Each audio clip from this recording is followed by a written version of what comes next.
What if the night sky above you was more than just a quiet tapestry of stars? What if it was a vast stage, a canvas for illusions so magnificent that entire civilizations might forget what was real and surrender to what was staged?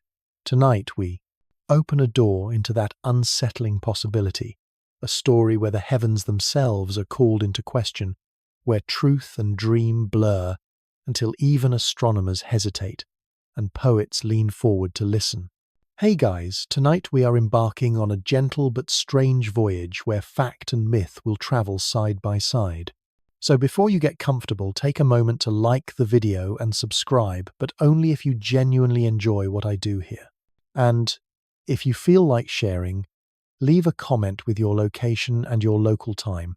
I love to imagine where in the world each of you is listening, scattered across continents yet connected by the same sky. Now if you're ready, let's begin.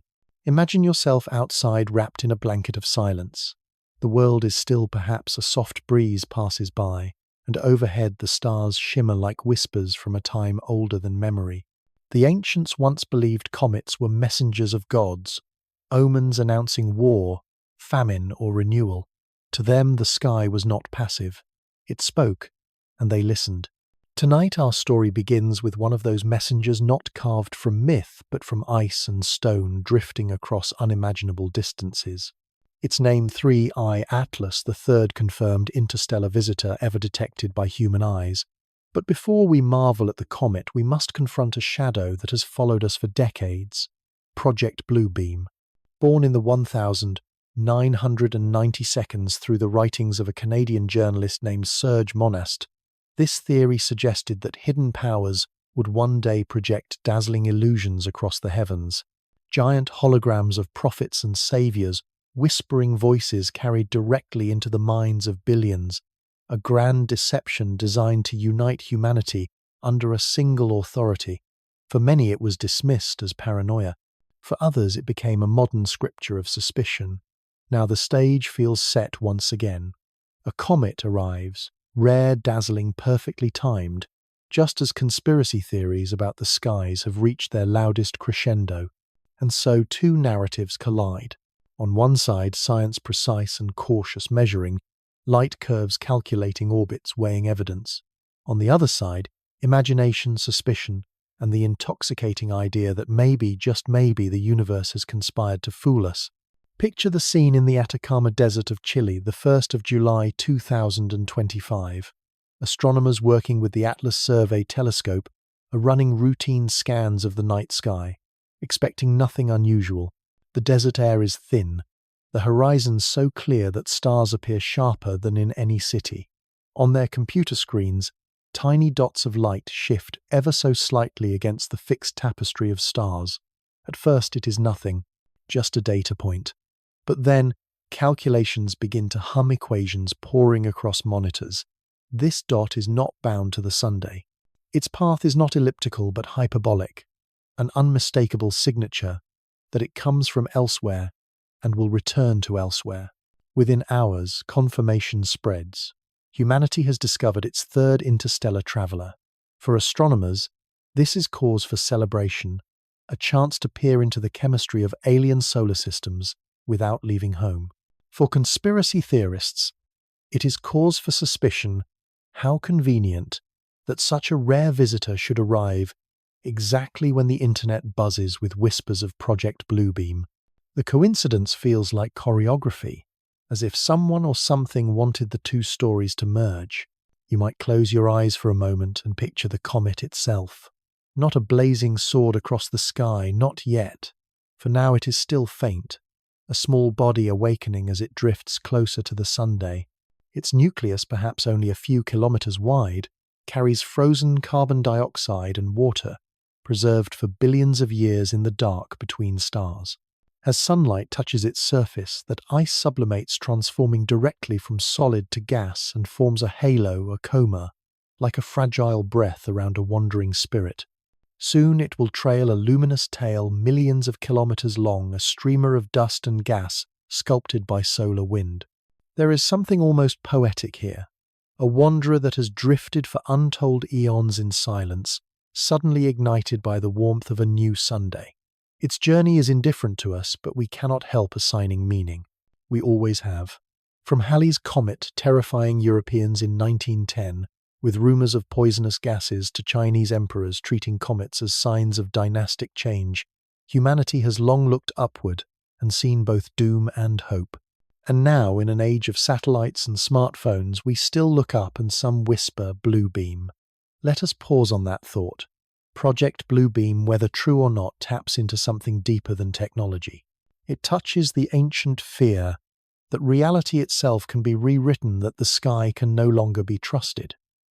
In the 21st century, we know drones can paint patterns in the sky. We know holographic experiments can project shapes into air. We know digital imagery can fabricate wonders indistinguishable from truth. And so when a real comet arrives blazing and mysterious, we hesitate. Is this nature or performance? Is this cosmic archaeology or an orchestrated illusion? The philosopher Plato once told the story of prisoners in a cave mistaking shadows on the wall for reality.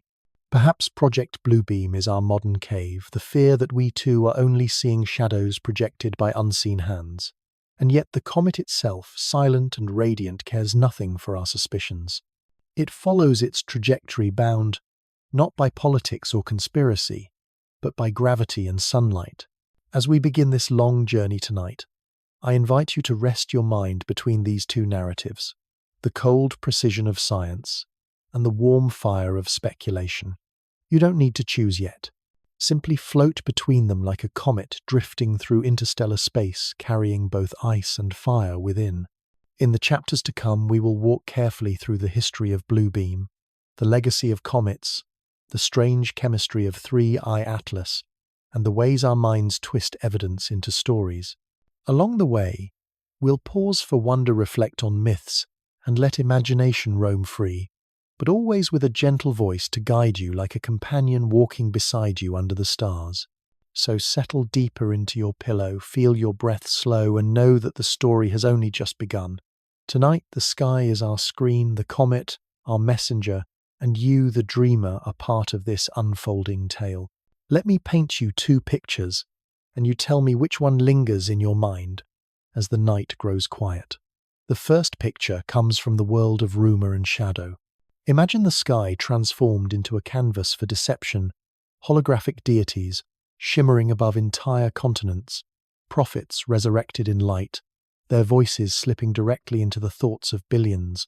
This is the promise of Project Bluebeam. As Serge Monast described it, an orchestrated illusion so vast that humanity would no longer be able to tell where heaven ends and technology begins. For believers, the plan unfolds in phases: earthquakes, uncovering false archaeological revelations, holographic gods filling the air, synthetic telepathy, whispering divine commands, and finally the unmasking of a global authority disguised as salvation. It is not just a conspiracy, it is a new mythology, a tale told in pixels and fear. The second picture is quieter, colder, and yet infinitely more real. Imagine a lone traveler drifting across the void for millions of years, carrying the frozen chemistry of another Sunday 3I Atlas is no rumor. It is a comet confirmed by telescopes across the Earth, moving along a hyperbolic trajectory that proves it was born beyond our solar system. This is only the third time in human history we have confirmed such an interstellar visitor, following Oumuamua in 2017 and Borisov in 2019. Think of the odds: 3 out of countless years of skywatching, each discovery like finding a rare seashell among endless grains of sand. The universe, vast and indifferent, has sent us another messenger, and this time we are ready to listen. Now close your eyes and place these two pictures side by side. One is loud, theatrical, designed to manipulate hearts with grandeur and fear. The other is silent, ancient, simply following the laws of gravity and sunlight. Yet to many they appear almost indistinguishable. The timing feels too perfect, a rare interstellar comet appearing in the exact decade when conspiracy theories about sky deceptions have reached their peak. Coincidence or choreography? There is something deeply human in this hesitation. We crave stories, Our ancestors once saw dragons in the stars, gods in the lightning, and omens in every comet. Why should our own age be different? The tools may have changed, drones instead of torches, algorithms instead of oracles, but the instinct remains. We project patterns onto the unknown. When we see a blazing streak across the heavens, we ask, is it a sign or a trick? Consider Oumuamua, the first interstellar visitor we detected in 2017. It was long and thin, tumbling end over end like a cosmic cigar. Some scientists whispered it could be a derelict spacecraft, its trajectory too strange to explain. Others insisted it was simply a shard of rock shaped by forces we barely understand. The debate was heated, but the mystery remained. Then came Borisov, in 2019 behaving more like a classic comet with a fuzzy coma and tail. It reassured us that interstellar visitors could still obey familiar rules. And now 3I Atlas, bigger, brighter, and more peculiar in its chemistry, has entered the stage. In the age of Project Bluebeam, whispers it is easy to see why imaginations ignite. The comet's unusual ratio of carbon dioxide to water sparks curiosity. Its polarization properties seem odd. To scientists, these are data points. To conspiracy theorists, they are fingerprints of deception. Two pictures, the same sky, and two utterly different interpretations. Think of Serge Monast late at night in the 1990 seconds scribbling under a dim lamp. Perhaps he imagined the hum of satellites overhead, secret technologies hidden beyond public eyes. His words, once marginal, have now seeped into online forums, YouTube channels, and late-night conversations around the world. Bluebeam has become more than a theory.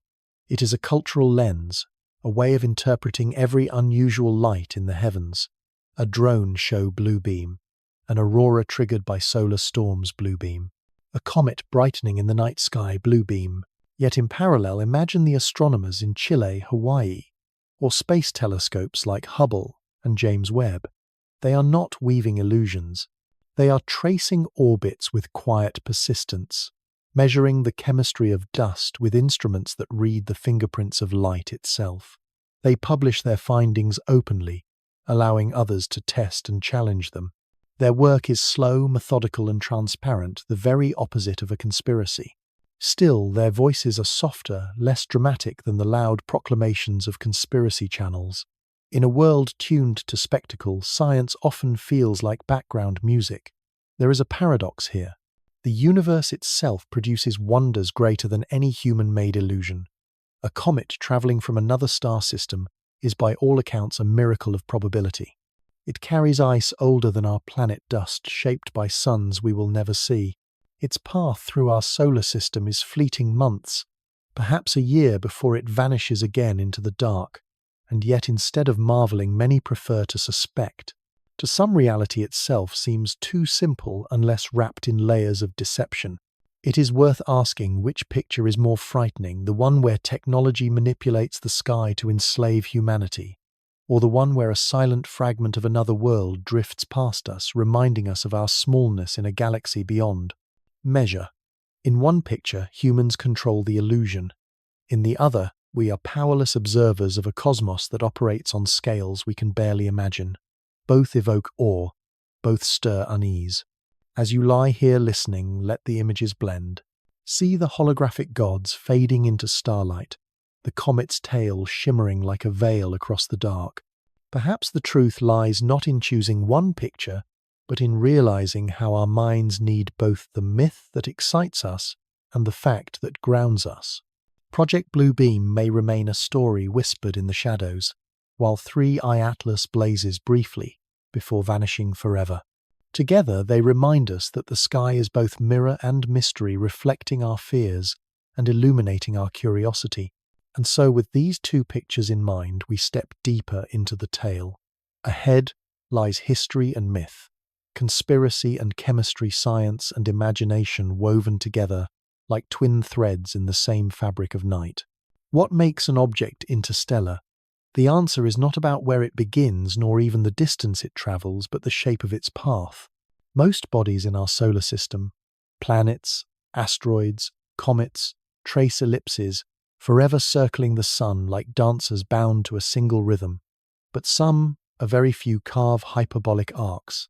These curves do not close, do not repeat. They announce, I am not from here. I will not stay. I am only passing through. 3. Atlas carries this signature. Its orbit is a mathematical stamp of foreign origin. Calculations show it moving at more than 40 kilometers per second relative to the Sun, fast enough to cross the Earth, moon distance, in less than 3 hours. At such speed, nothing in our solar system could have birthed it.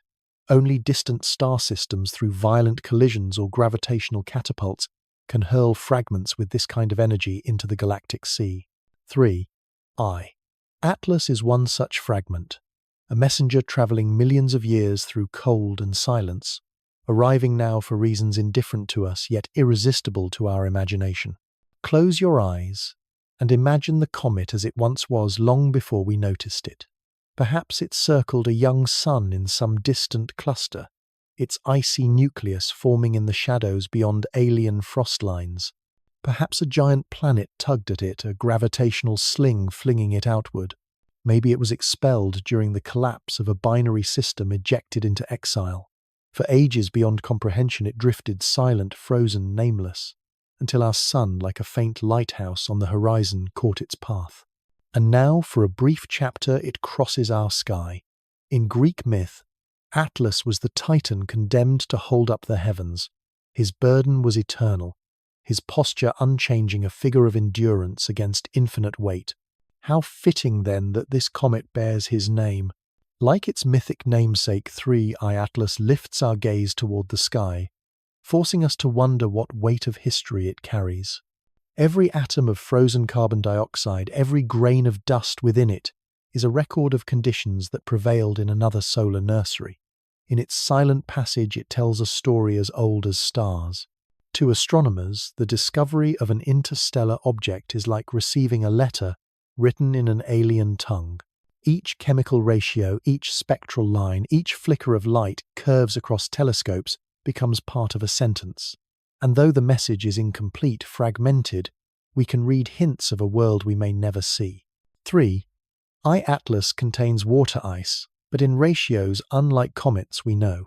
It carries carbon monoxide, carbonyl sulfide, and unusual dust grains. These are not random details. They are words from another system scrawled across space, arriving now at our doorstep. But what fascinates most is the trajectory itself. Think of it as a cosmic arrow fired from nowhere toward nowhere, cutting through the sun's dominion with calm indifference. In December 2025, it will make its closest approach to Earth, about 270 million kilometers away, safely distant, yet close enough for our instruments to study. And then, inexorably, it will depart, fading beyond telescopic reach. By 2026 or 2027, we will not see it again. For human lifetimes, this is farewell. For the comet, it is merely another step in a journey without end. There is a paradox here. Hyperbolic trajectories are precise, predictable, ruled entirely by gravity, and yet they feel almost philosophical. To say that something comes from elsewhere and will return to elsewhere sounds less like mathematics and more like myth. Our ancestors might have called it a celestial exile, a wanderer cast out from its homeland. Today we call it an interstellar object. Both names carry the same weight, the acknowledgement that we are not alone in this galaxy, that fragments from other suns sometimes brush against our lives. Imagine a traveller walking into a village, staying only for one night, leaving behind a few footprints in the dust, before vanishing over the horizon. That is what 3I Atlas is to us. We will measure its footprints, its spectra, its orbit, its brightness, and then it will be gone. We will wonder at what we missed, what secrets its core concealed, what storms shaped it, what collisions gave it speed. And like villagers staring at the empty path, we will tell stories about the brief time it visited. Already, those stories diverge. Scientists tell one a natural comet awakening, as the sun warms it, revealing chemistry we have never studied before. Conspiracy theorists tell another. Perhaps it is no comet at all, but a craft, a probe, or even a hologram projected as part of Bluebeam. Both narratives flow from the same data. Both depend on the same light captured by telescopes. Yet they lead to different destinies of meaning. Why do we reach for such tales? Perhaps because interstellar visitors confront us with our own smallness. To accept that a rock frozen billions of years ago in a foreign nursery can wander into our solar system by chance is to face how vast and uncaring the universe island. It is easier sometimes, more comforting, to believe that someone planned it, that some hidden hand has woven purpose into the randomness. Bluebeam, with its whispers of orchestration, offers that comfort. Science, with its equations and uncertainty, does not, and yet the comet continues unbothered by our interpretations. Its tail will grow, its coma will brighten, its orbit will arc across the Sunday. Whether we call it messenger, illusion, or myth, it remains itself. There is serenity in that indifference. The universe does not argue with us. It simply exists, magnificent and strange. As you rest tonight, think of 3i Atlas, not as a threat nor as a trick, but as a guest. A guest who will not linger, who will not return, but who nonetheless has crossed unimaginable distances to share its presence, however briefly. In its silence, it carries more than ice and dust. It carries perspective. It reminds us that our sky is not sealed, that our neighborhood is part of a greater city of stars where visitors sometimes arrive without invitation and depart without goodbye.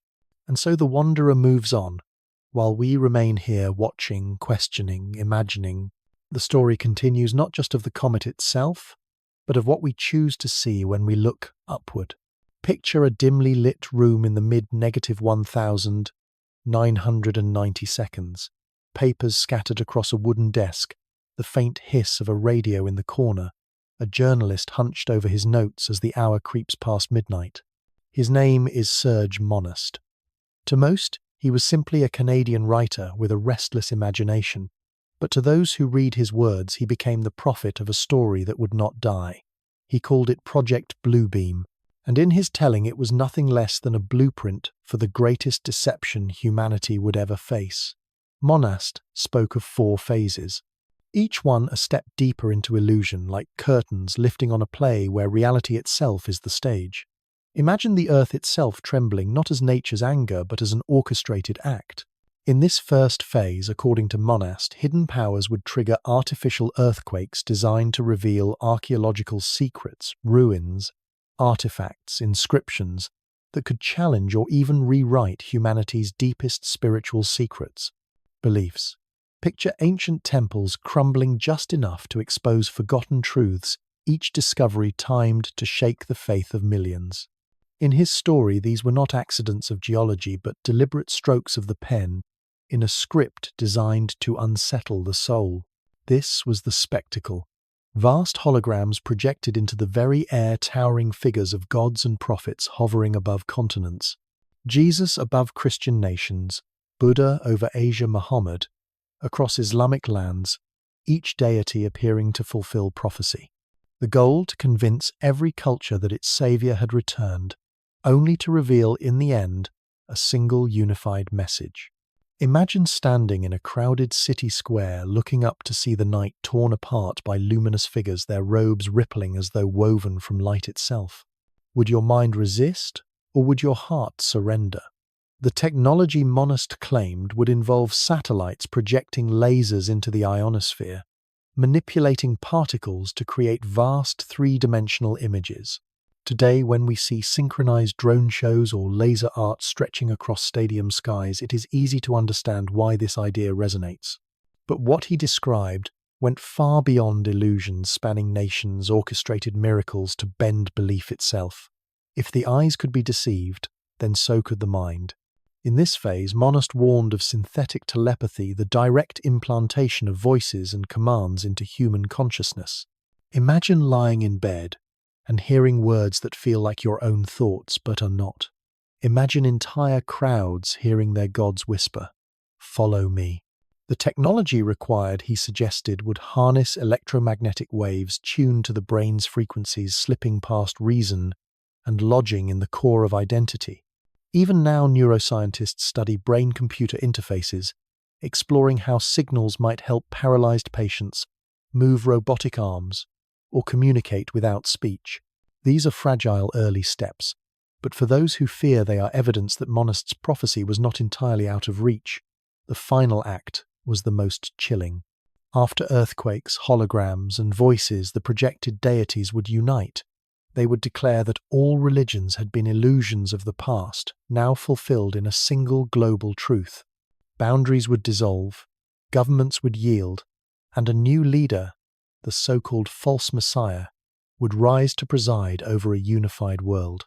In Monast's telling, freedom would vanish behind the glow of manufactured salvation. For many, this was theatre, a story too vast to believe. No evidence ever surfaced of satellites capable of such projections or of technology that could beam voices into millions of minds. Project Bluebeam was dismissed as fiction.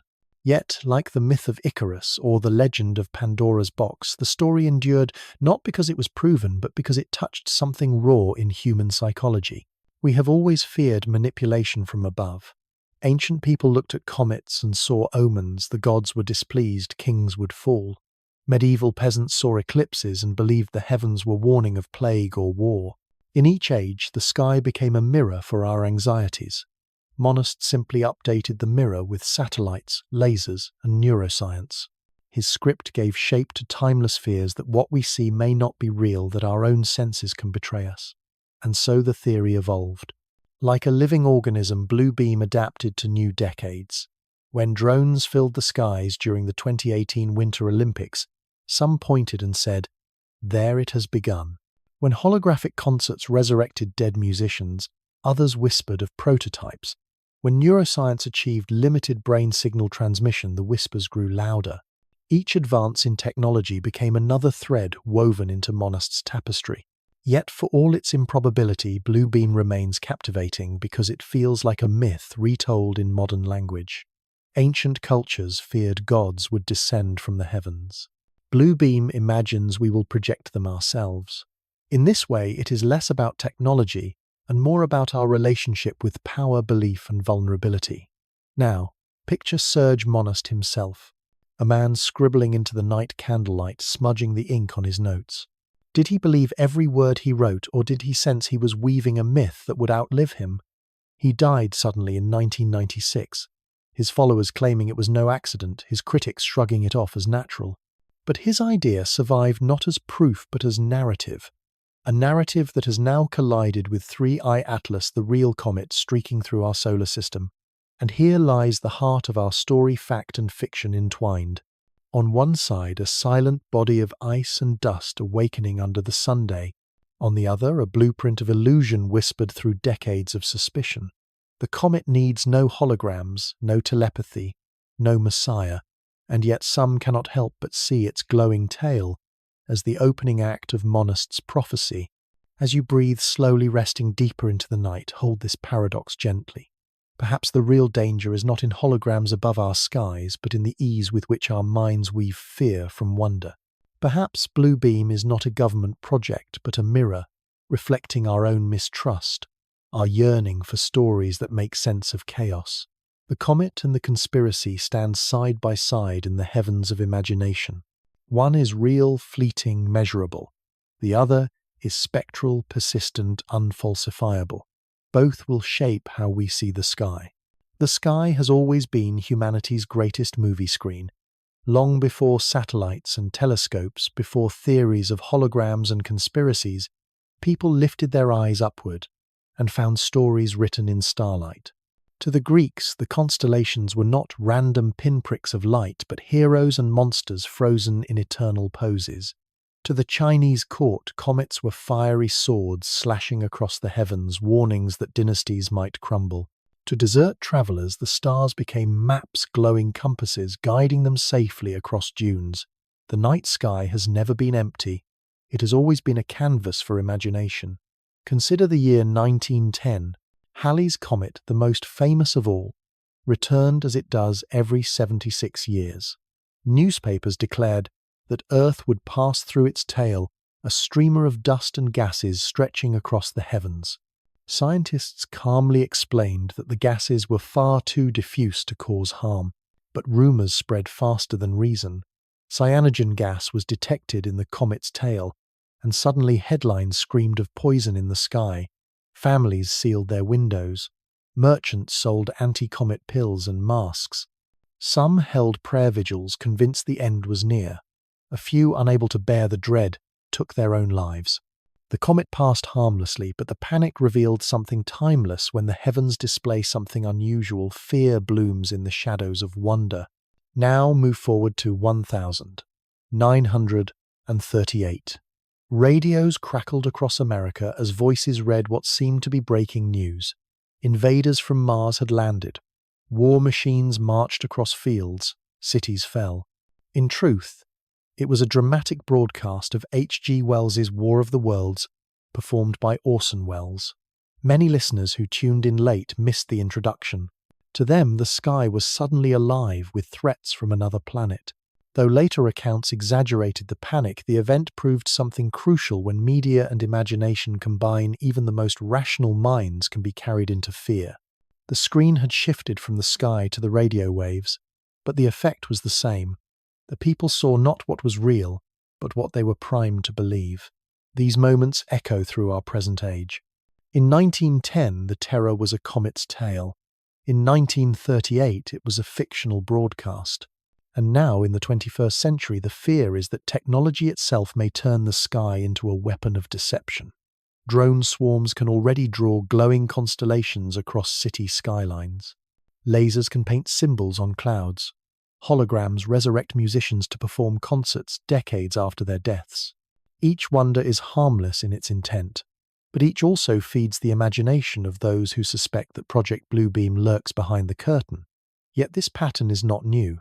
In ancient China, chroniclers noted that comets appeared before great upheavals. When the Shang dynasty faltered, scribes described a broom star sweeping across the sky. In Japan, records speak of guest stars, bright novas or comets that stirred dread among emperors. In Europe, the Bayeux tapestry immortalized Halley's Comet as a blazing sign of William the Conqueror's destiny. The heavens became both stage and prophecy, playing roles in the dramas of kings and commoners alike. There is a term psychologists use: apophenia. It means the tendency to see patterns in randomness, to weave meaning from chaos. A face in the clouds, a figure in the stars, a prophecy in a comet's glow. This trait once kept us safe. Better to mistake a rustling bush for a predator than to ignore danger. But in the vastness of the sky, apophenia makes every rare light feel like a message. Each unusual glow becomes either omen or trick. When Halley's Comet passed, people thought of poison. When Orson Welles spoke, they thought of invasion. And now, when 3i Atlas blazes, some think of Project Bluebeam. But pause and notice the irony. The real universe already offers spectacles more dazzling than any conspiracy. Auroras dance in green curtains across polar skies. Meteor showers scatter light like celestial fireworks. Solar eclipses turn day to night in a matter of minutes, and silence falls as if the world itself is holding its breath. These wonders require no hidden hand, no hologram, no secret plot. They are simply the poetry of physics, written across a canvas as wide as infinity. Imagine for a moment lying on your back in an open field, the night stretching endlessly above. You see a comet's faint tail, a shimmering thread stitched into the fabric of the heavens. Is it an omen? Is it an illusion? Or is it simply a reminder that you are small and the universe vast? The answer perhaps depends less on the comet than on the heart that gazes at it. In the East, philosophers often spoke of the heavens as a mirror of the mind. The Taoists saw the stars as echoes of inner harmony. The Buddhists viewed impermanence in every celestial change. To them, a comet was not a trick, but a reminder everything arises, shines, and fades. The Greeks in their myths told of Atlas straining beneath the weight of the sky, an eternal symbol of endurance. Now, when we name a comet Atlas, we resurrect that story in the modern tongue. Science and myth fold into one another, two interpretations of the same shining trail.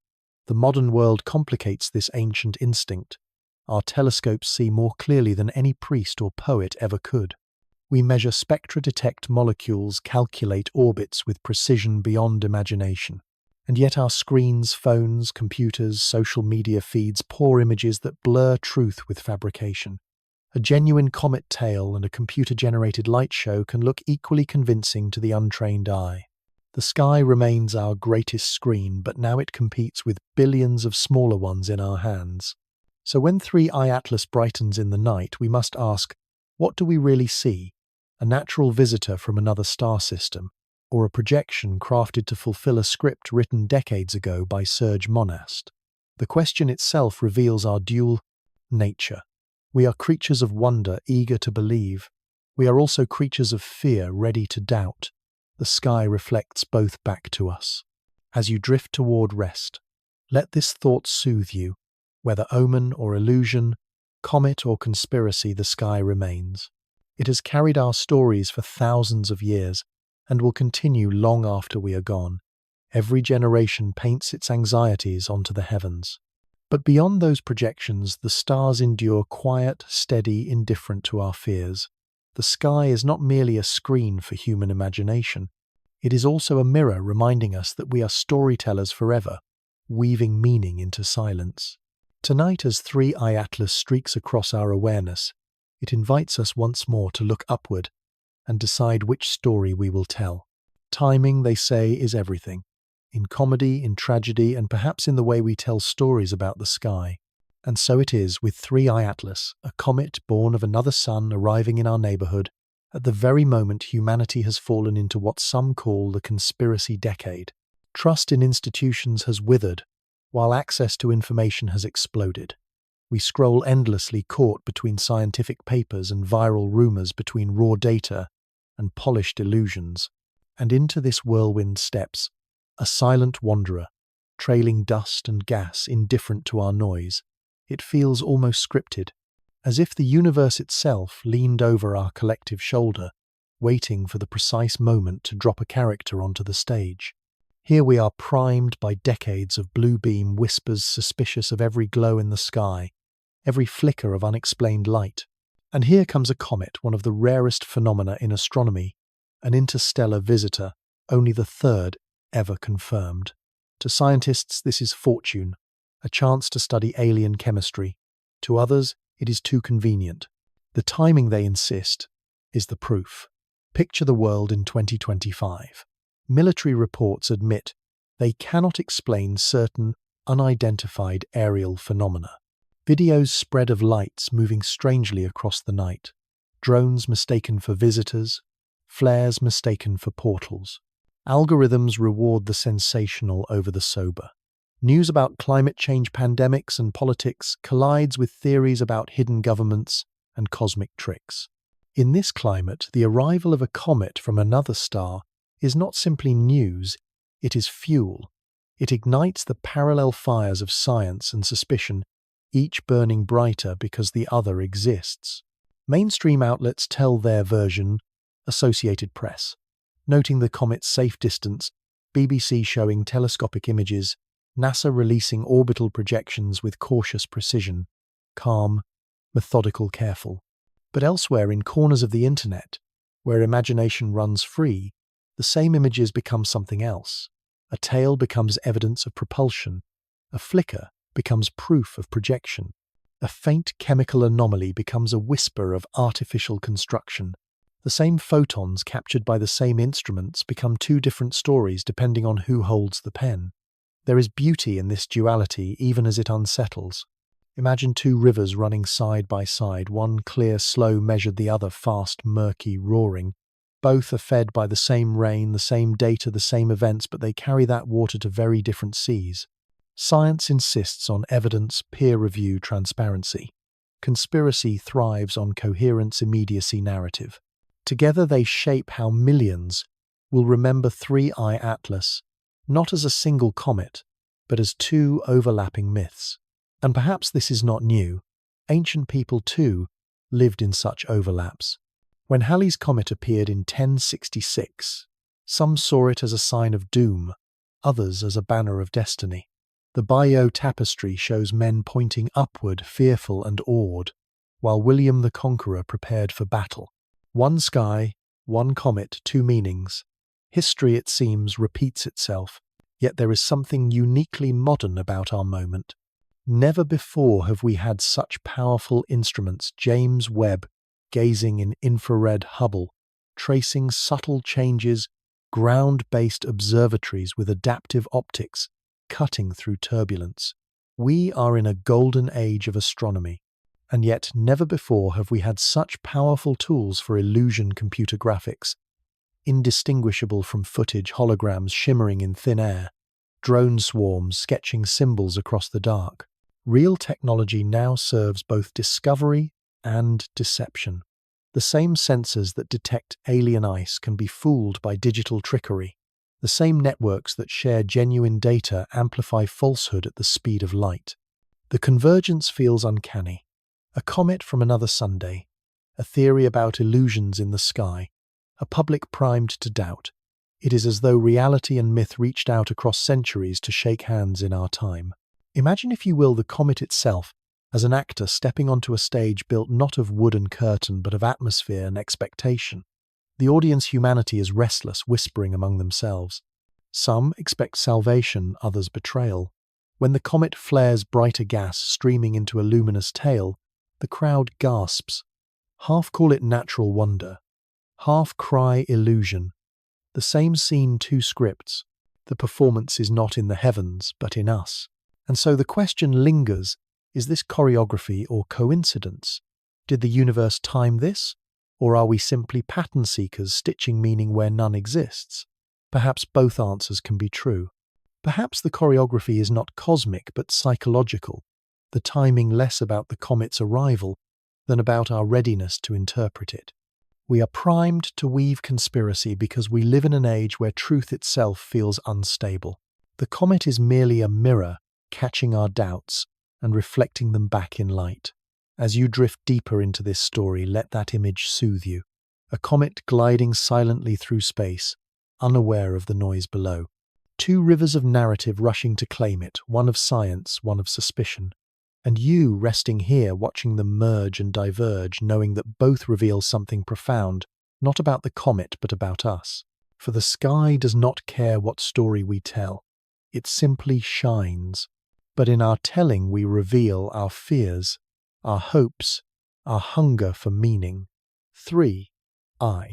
Atlas is not just a visitor from the stars. It is a crossroad where wonder and suspicion meet, where fact and imagination write the same chapter with different ink. Before 3I Atlas graced our skies, there were two others, two cosmic messengers who reminded us that the universe is not sealed, that fragments from other suns sometimes wander into our lives. Each carried its own mystery, its own story. Together they prepared us for the visitor we see now. It was October 2017 on the slopes of Haleakala in Hawaii, where the Pan-STARRS telescope scanned the night. A streak of light appeared subtle, fleeting. At first it seemed like any other asteroid, another rock in the endless parade of celestial wanderers. But soon calculations revealed something astonishing. Its trajectory was hyperbolic. This object had come from beyond. The astronomers named it Oumuamua, a Hawaiian word meaning scout or messenger, yet its strangeness did not end there. As telescopes followed its retreat, they noticed it moved with a peculiar acceleration slightly faster than gravity alone could explain. For comets, such acceleration is familiar jets of gas erupting from sublimating ice act like tiny thrusters. But Oumuamua showed no visible coma, no shimmering tail, no spectroscopic trace of water vapor. It was as though an invisible hand pushed it silently without the usual signs. Then came its shape. Light curves suggested it was elongated, perhaps 10 times longer than wide, tumbling end over end. Some imagined a cosmic cigar drifting away. Others pictured a thin pancake like a sliver of stone skipping across the cosmic pond. No other asteroid or comet in our solar system matched such proportions. For some scientists, it was simply a natural oddity, a shard of rock ejected long ago, shaped by collisions warmed by strange chemistry. For others, it was a puzzle too sharp to ignore.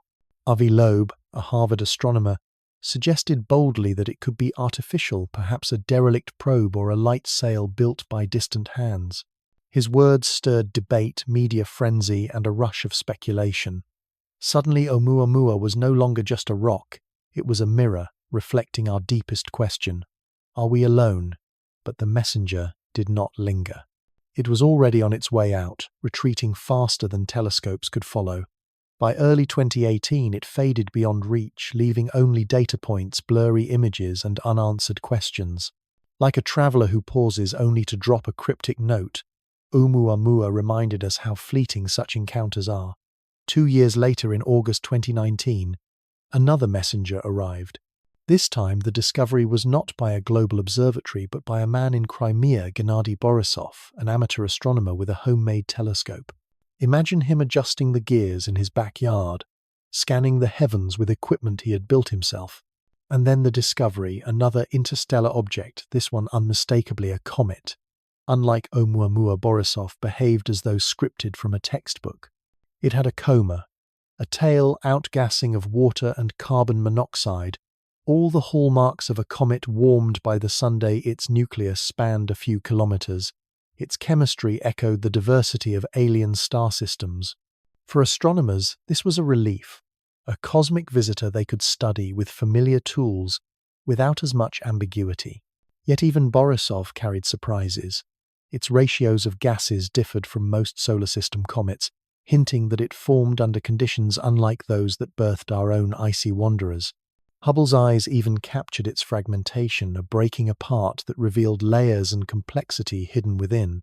From afar, we witnessed an alien body crumble, exposing a cross-section of history older than our world. Borisov reminded us of something profound. Not all interstellar messengers are enigmas. Some are comprehensible, fitting into patterns we already know, while still expanding those patterns with new variations. If Oumuamua was the riddle, Borisov was the reassurance. Together they became a pair of brothers, one mysterious, one familiar. Oumuamua whispered of possibilities beyond our grasp, perhaps even technology. Borisov confirmed that alien comets could resemble our own, while still carrying exotic signatures, and both taught us urgency. Interstellar visitors move quickly, crossing the inner solar system in months, not centuries. They do not wait for our deliberations. If we hesitate, they vanish, taking their secrets with them. And now 3I Atlas arrives as the third.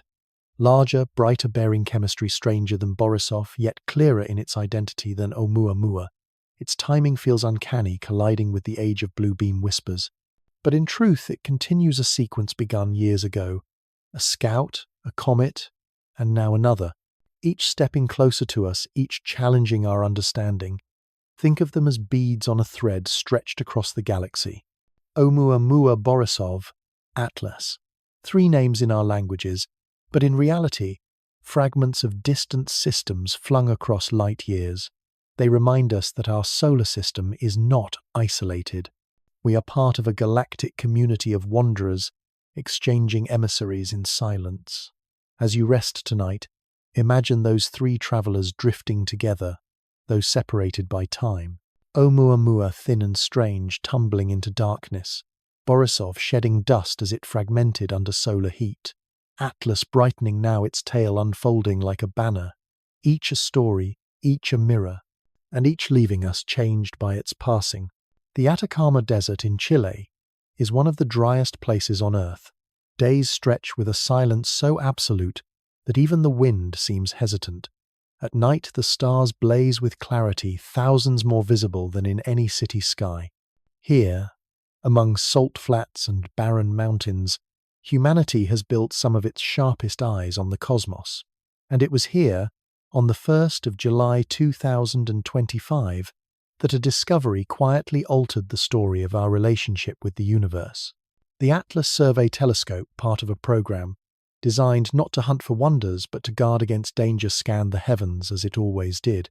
Its task was simple: detect asteroids that might threaten Earth. Night after night, its cameras captured images of stars, each one recorded, compared, processed. Most dots of light remained fixed, but now and then one shifted: an asteroid, a comet, a nearby wanderer moving against the background. That night a dot appeared. Nothing extraordinary at first, just a faint speck shifting slightly across frames. Yet as algorithms analyzed the path, something unusual emerged. This object was not bound by the sun's gravity. Its trajectory curved outward, not inward. Its speed exceeded that of any local comet. Within hours, calculations whispered a stunning conclusion: this was not ours. This was interstellar. Imagine the scene inside the control room. The desert night presses against the walls, while screens glow with data. Astronomers lean forward, running calculations again and again, their coffee cooling forgotten beside them. The numbers hold steady hyperbolic orbit, approaching fast. News travels quickly among teams. Messages light up phones in the early hours. By the 2nd of July, the Minor Planet Center confirms it officially. Humanity has met its third interstellar visitor. Its name becomes 3I, Atlas. To the outside world, the announcement is small, a brief headline drowned by louder news. But to those watching it, is monumental. We have been waiting since Oumuamua and Borisov, scanning skies with sharper instruments ready for the next. And now, in a desert silent enough to hear your own heartbeat, we have found it. Pause and imagine the astronomer stepping outside after the confirmation, staring up at the same sky. Above the Milky Way arcs like a river of fire. Somewhere among those stars, millions of comets wander unseen, and one against staggering odds has entered our neighborhood. The desert air is cold, yet the thought is warmer than any blanket the universe has sent us a guest. Atlas is its name chosen because the telescope that spotted it is part of the Asteroid Terrestrial Impact Last Alert System, yet the name resonates with older stories. Atlas the Titan who held up the heavens, punished yet enduring. How fitting that this comet should bear the name, carrying the weight of cosmic history across unimaginable distances. In its icy body, frozen billions of years ago, lie clues about worlds we may never visit. Almost immediately, observatories across the world mobilize. Gemini South points its mirrors at the faint glow. Hubble sharpens its gaze. James Webb turns its infrared eyes, dissecting light into spectral fingerprints. Amateur astronomers too hear the news and aim their backyard telescopes, hoping to glimpse history. A community awakens, united not by borders or politics but by wonder. Still, timing complicates the story. Atlas will reach perihelion in late October 2025, just behind the Sun from Earth's perspective. Its most spectacular phase will be hidden from us, veiled by solar glare. A cruel trick of geometry, as if the universe insists on keeping some secrets. Yet by December the comet will swing closer, about 270 million kilometers away, within reach of instruments eager to drink every photon. But in the desert on that July night, none of this future mattered yet. What mattered was the realization we are not alone in the flow of cosmic debris. Our solar system is porous. Other systems shed their fragments, and sometimes those fragments find us. 3 in less than a decade suggests not rarity but abundance. Evidence that the galaxy is filled with wanderers, emissaries, carrying the chemistry of alien suns. Imagine the comet itself at that moment of discovery. Far from the control rooms, far from human eyes, it drifted silently, still dark, its ices only beginning to stir. For millions of years it had known nothing of watchers, and then suddenly telescopes recorded its existence. In that instant, its anonymity ended. It became data, a subject of study, a name etched into human memory. There is poetry in that transformation. A grain of rock and ice, indifferent to meaning, becomes a messenger simply because we looked. The desert, with its ancient silence, became the stage where this recognition happened. In that stillness, humanity extended its perception across light years, touching something not of our world. And perhaps this is why deserts have always been places of revelation. Prophets once walked into barren lands and returned with visions. Tonight astronomers did the same, not with tablets of stone, but with printouts of data, not with divine fire, but with the faint glow of a comet from another Sunday. The desert remains faithful to its role, the place where silence allows voices from afar to be heard. As you rest now, think of that moment, a speck of light against the vast sky, noticed, named and understood. Beneath it, in the driest desert on Earth, human eyes and machines waited together, listening to the universe breathe. Atlas is here for a time, and its discovery in that silent place reminds us that even in stillness wonders arrive. For millions of years, 3I Atlas drifted in darkness. Its body was frozen, its surface locked in silence so deep that even time seemed reluctant to pass. Imagine an ancient relic sealed inside cosmic amber, every molecule of water, carbon dioxide, and carbon monoxide preserved since the birth of another star. In the vast emptiness between suns, it slept untouched, unseen. And then a faint pull grew stronger, the gravity of our sun drawing it closer. Slowly, the frozen shell began to feel warmth, a touch it had not known for eons. The awakening had begun. Astronomers call this process sublimation. To the ear, it sounds clinical, a term of physics. But in truth, it is something almost magical. As sunlight strikes the surface of a comet, ices do not melt. They leap directly from solid to gas, bursting outward in invisible sighs. The comet breathes, and that breath carries dust into space, creating a halo called the coma. Around 3I Atlas, that halo now glows like a faint cloud, a shimmering aura announcing its revival. By August 2025, Gemini South Observatory captured the first signs, a fuzzy envelope surrounding the dark nucleus. By early September, the coma had grown, fed by ever-increasing sublimation. To astronomers, the images were data points. To poets, they were proof of a spirit stirring. A wanderer that had been silent for ages was now whispering again. The tale followed, as it always does. Radiation pressure from the sun acted like a wind sweeping dust particles into a long, luminous streamer. Soon Atlas trailed a banner, millions of kilometers long, a veil stretched across the black. Some tails curve gently, others fork into two, one of dust, one of ionized gas glowing blue. What shape Atlas would wear became part of the story, a question the skies themselves would answer. From Earth, the comet was too faint for casual eyes, but in the instruments of observatories it brightened daily, a new page in a cosmic diary. And for those who believed in omens, the spectacle was not simply science, it was prophecy, illusion theatre. A blazing tail at a time of doubt, surely it meant something. Surely it was more than ice. Pause and picture the nucleus itself hidden beneath the coma, perhaps only a few kilometers across but dense with secrets. Its surface cracked, venting jets of gas. In some moments, these jets act like thrusters, nudging the comet, subtly altering its spin. To astronomers, this is expected. To storytellers, it is mystery, as though the comet chooses its own path. In October 2025, Atlas will pass perihelion, its closest approach to the Sunday. Yet from Earth, the view will be blocked by solar glare. It is as if the universe has placed a curtain across the stage at the very moment of greatest performance. But patience will be rewarded. By December, Atlas will swing back into view, its coma wide, its tail stretched, its chemistry singing into our instruments. The awakening of a comet is more than physics. It is a lesson in impermanence. Think of ice turning to vapor of form, dissolving into breath. Think of how something can be preserved for billions of years only to unravel in weeks under sunlight. Atlas reminds us nothing endures unchanged, and yet in that unraveling beauty arises.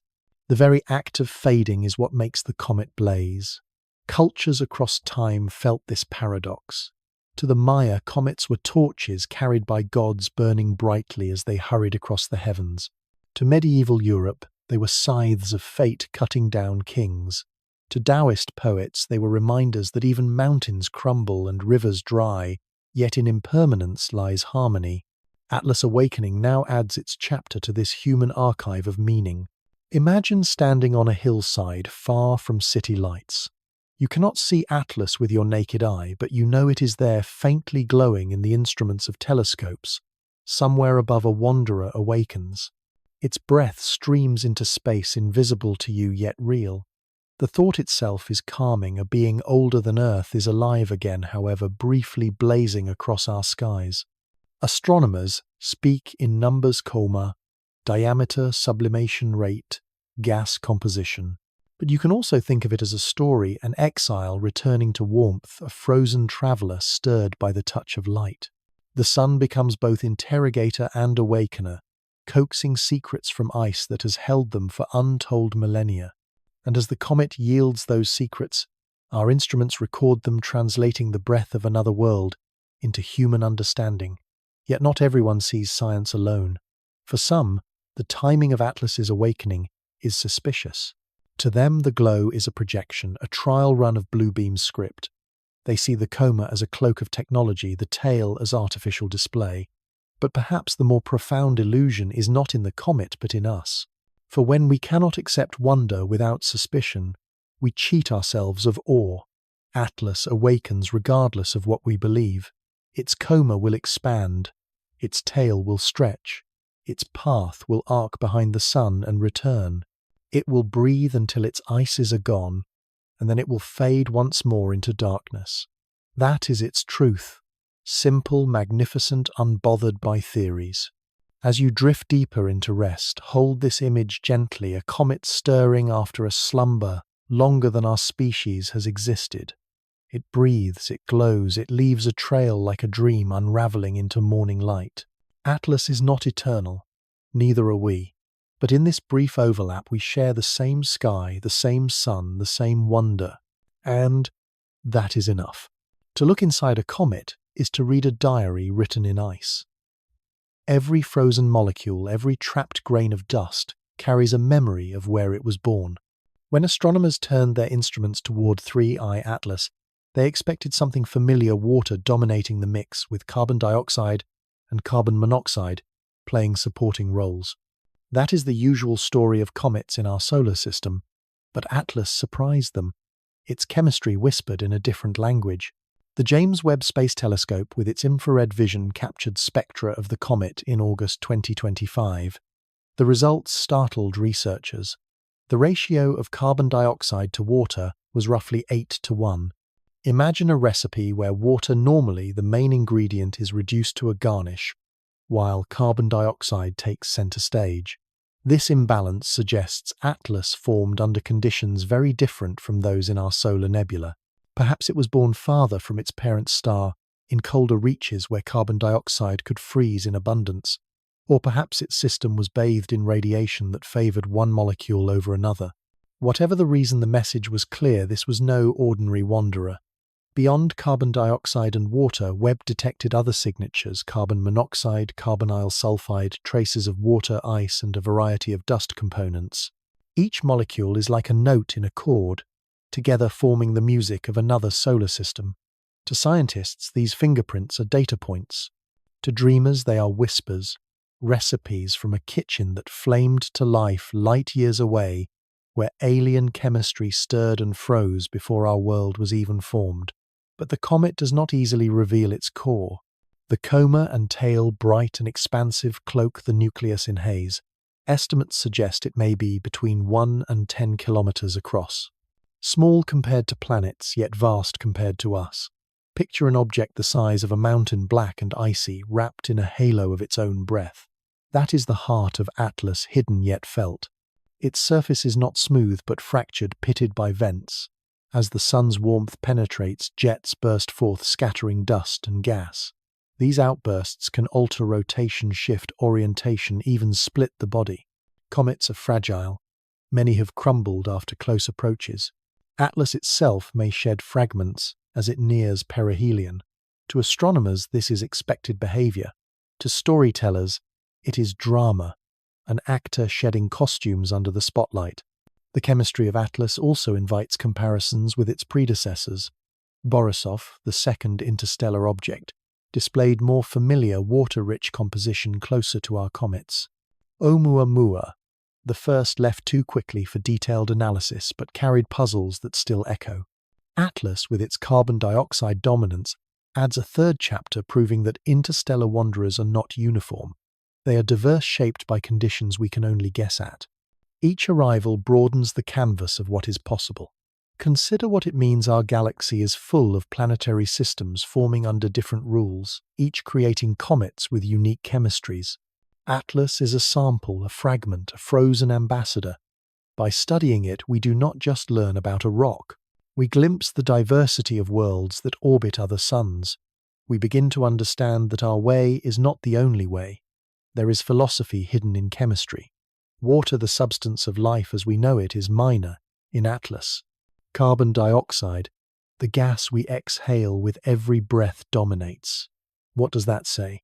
Perhaps in another system, life, if it exists, relies on a balance utterly different from ours.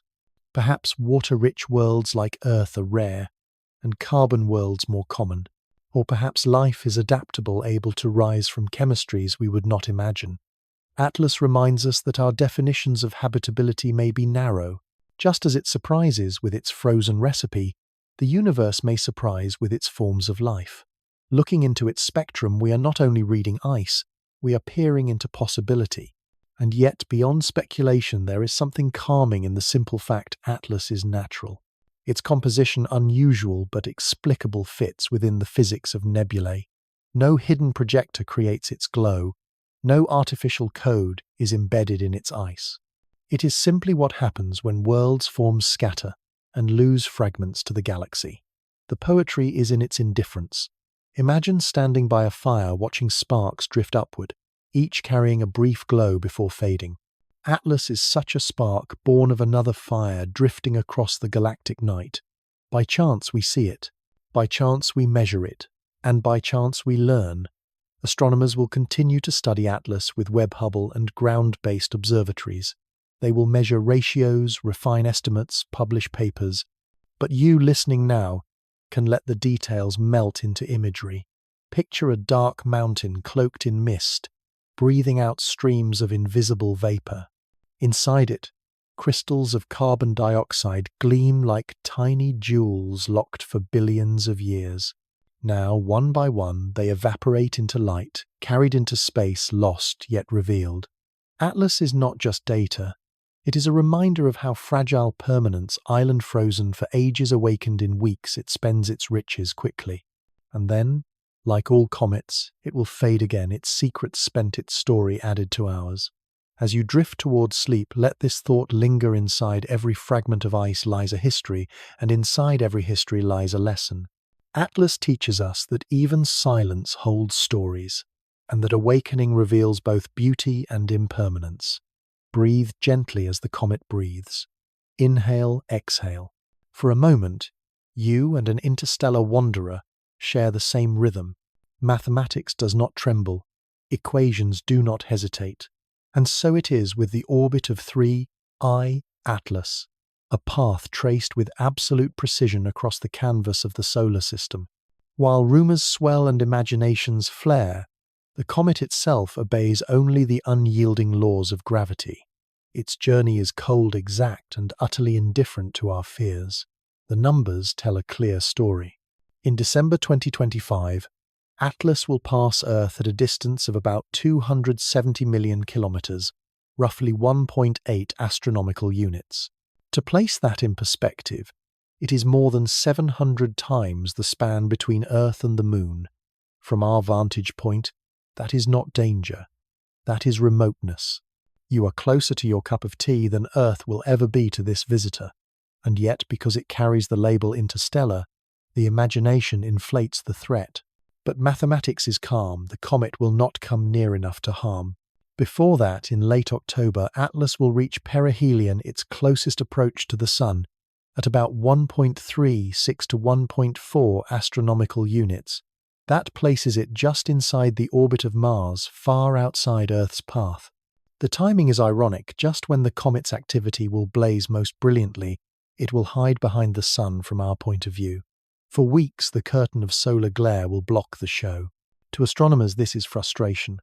To conspiracy theorists, this is suspicious timing. But to physics, it is simply geometry. Imagine drawing a curve across a sheet of paper.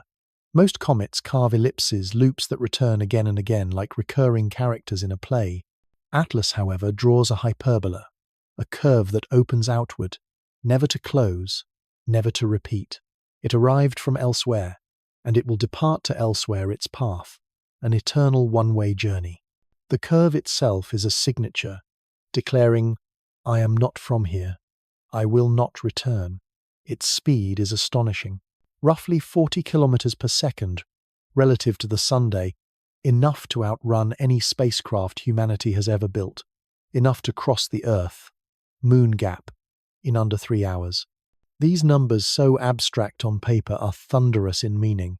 They remind us that Atlas is not a captive of our star. It is a free wanderer brushing past us on its way back to the galactic dark. Telescopes across the globe confirm this orbit with hundreds of measurements. Each observatory tracks its position against background stars, feeding data into models refined by the Minor Planet Center and NASA's Jet Propulsion Laboratory. The calculations agree with remarkable precision. Redundancy eliminates error. There is no mystery in the trajectory. It is among the best determined paths of any comet in history. And still, suspicion lingers, not because the math is uncertain, but because our hearts are. For when people look up and see a glow, they do not see numbers. They see stories. A hyperbolic orbit becomes a metaphor, exile, escape, intrusion. They forget that mathematics is blind to narrative. Gravity is not moved by fear. It simply pulls, and the comet responds. Imagine, if you will, the comet's journey told as a song. The sun provides the rhythm, steady as a drumbeat. The planets hum in elliptical harmonies, circling again and again. But Atlas sings a solo, a cold note that rises, passes through, and fades into silence. It does not repeat. It does not echo. It is a one-time melody. Some find that lonely, others find it liberating. Either way, the music is precise, and it will play whether or not we listen. Backward calculations trace Atlas's path to the constellation Lynx, suggesting it came from a direction far beyond our mapped neighborhood. Forward projections send it towards sextans, another dim scattering of stars. To us, these are names on a map. To the comet, they are nothing. It has no destination, only momentum, and yet by plotting its coordinates, we sketch the outline of its grand, indifferent voyage. What makes this so haunting is not threat, but perspective. Atlas was likely ejected from its birth system billions of years ago, before Earth even existed. It has wandered in the dark ever since. And just now, just in this brief sliver of cosmic time, it passes near enough for us to notice. The odds are staggering. The mathematics of such convergence is more chilling, more miraculous than any hologram could ever be. Perhaps that is why some prefer illusion. A comet's hyperbola is too vast, too indifferent. To think of a rock wandering billions of years, only to brush past us once, is to feel small. It is easier somehow to believe in choreography, in Project Bluebeam, in secret plans, in deliberate timing. That way, the comet is about us. But the mathematics says otherwise. Atlas is not about us. It never was. As you lie here breathing slowly, let the numbers soothe rather than frighten. 1.8 astronomical units, 270 million kilometers, 40 kilometers per second.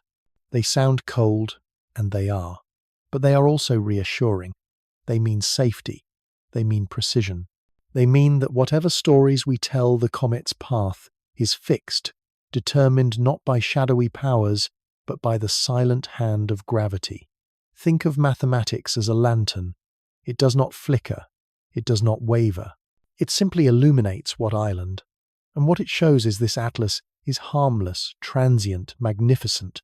It will pass, and it will leave us with data, with wonder, with a reminder that the universe is stranger and grander than our imaginations. As you drift deeper into rest, hold the image of that curve, a hyperbola etched against the stars. It begins before us, it ends beyond us, and we stand in the middle for only a heartbeat. The comet will not wait. It will not return. But for now, it arcs across our awareness, teaching us that not all visitors are threats. Some are simply stories written in mathematics melodies, played once in the symphony of the cosmos. Watch carefully how a story changes once it enters the echo chambers of suspicion. The same image, the same measurement can be translated into entirely different meanings depending on the lens through which it is viewed. With 3i Atlas, this transformation has been swift, relentless, and almost inevitable. When the discovery was announced, astronomers spoke with care. Hyperbolic trajectory, they said. Interstellar origin. No threat to Earth. The words were precise, restrained. But in online communities tuned to the frequency of doubt, those phrases rang with another tone. Interstellar origin became alien craft.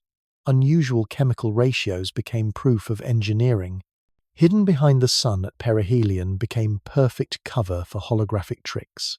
It is here that Project Bluebeam leaves its footprint. The theory born in the 1990 seconds has proved remarkably adaptable.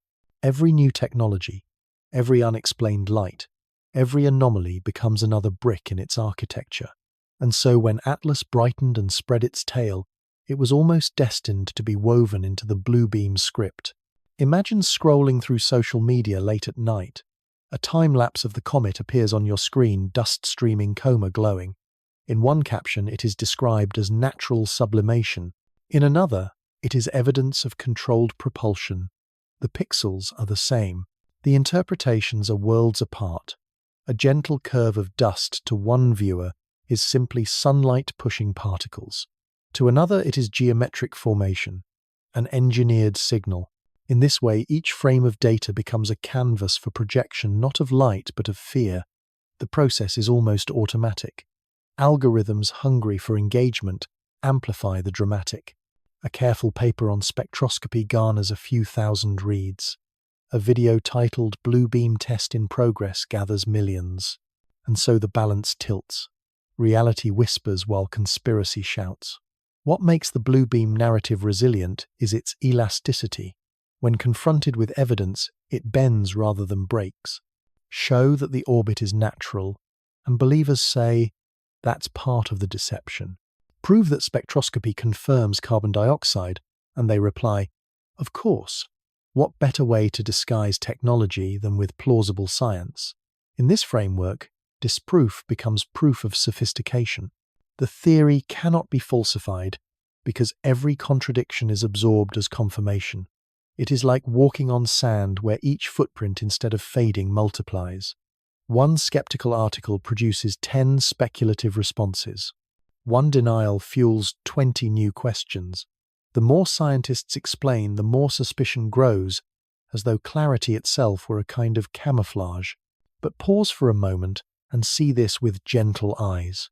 Conspiracy theories are not only about deception, they are also about longing. To believe in Bluebeam is to believe that the world is not random, that even in chaos there is design. A comet passing by chance can feel lonely. A comet manipulated for purpose feels meaningful. Whether as warning, rehearsal, or control, the illusion at least centers humanity in the cosmic drama. It is not just a rock from nowhere. It is a message aimed at us. There is comfort in that, even if it is unsettling. It is easier sometimes to fear a hidden hand than to face the vast indifference of the universe. Still, the danger lies in what is lost. When people see a hologram where there is chemistry, they miss the real wonder. A comet is already extraordinary ice preserved from alien suns awakening under our star, trailing dust across millions of kilometers. To dismiss that as fake is to trade genuine awe for manufactured suspicion. The universe offers a masterpiece, and some prefer to believe it is only a projection. Imagine the comet itself trailing through space, unaware of the debates below. Its breath forms a coma, its dust curves into a tail. Whether we call it natural or artificial, it continues unchanged. The footprints of Bluebeam are not in the sky, they are in us. They are the patterns our minds trace when confronted with mystery. There is a phrase from ancient philosophy. We do not see things as they are, we see them as we are. This holds true in the age of social media. To an astronomer with equations, Atlas is a dataset. To a dreamer with suspicion, it is a rehearsal for deception. To a poet, it is a visitor stirring metaphors. The comet does not change. We do. As you breathe gently now, imagine each interpretation as a footprint in soft sand. Science leaves clear, straight tracks, careful and deliberate. Conspiracy leaves spirals, wandering and tangled. Both walk across the same desert. And when the wind comes, the wind of time, both will fade, leaving only the memory that something once passed by. 3. Atlas, will continue its orbit indifferent. Bluebeam will continue as a story adaptable, and we between them must decide whether to chase shadows or to rest in the light of what is measurable. Bluebeam is not the only story whispered into the night sky.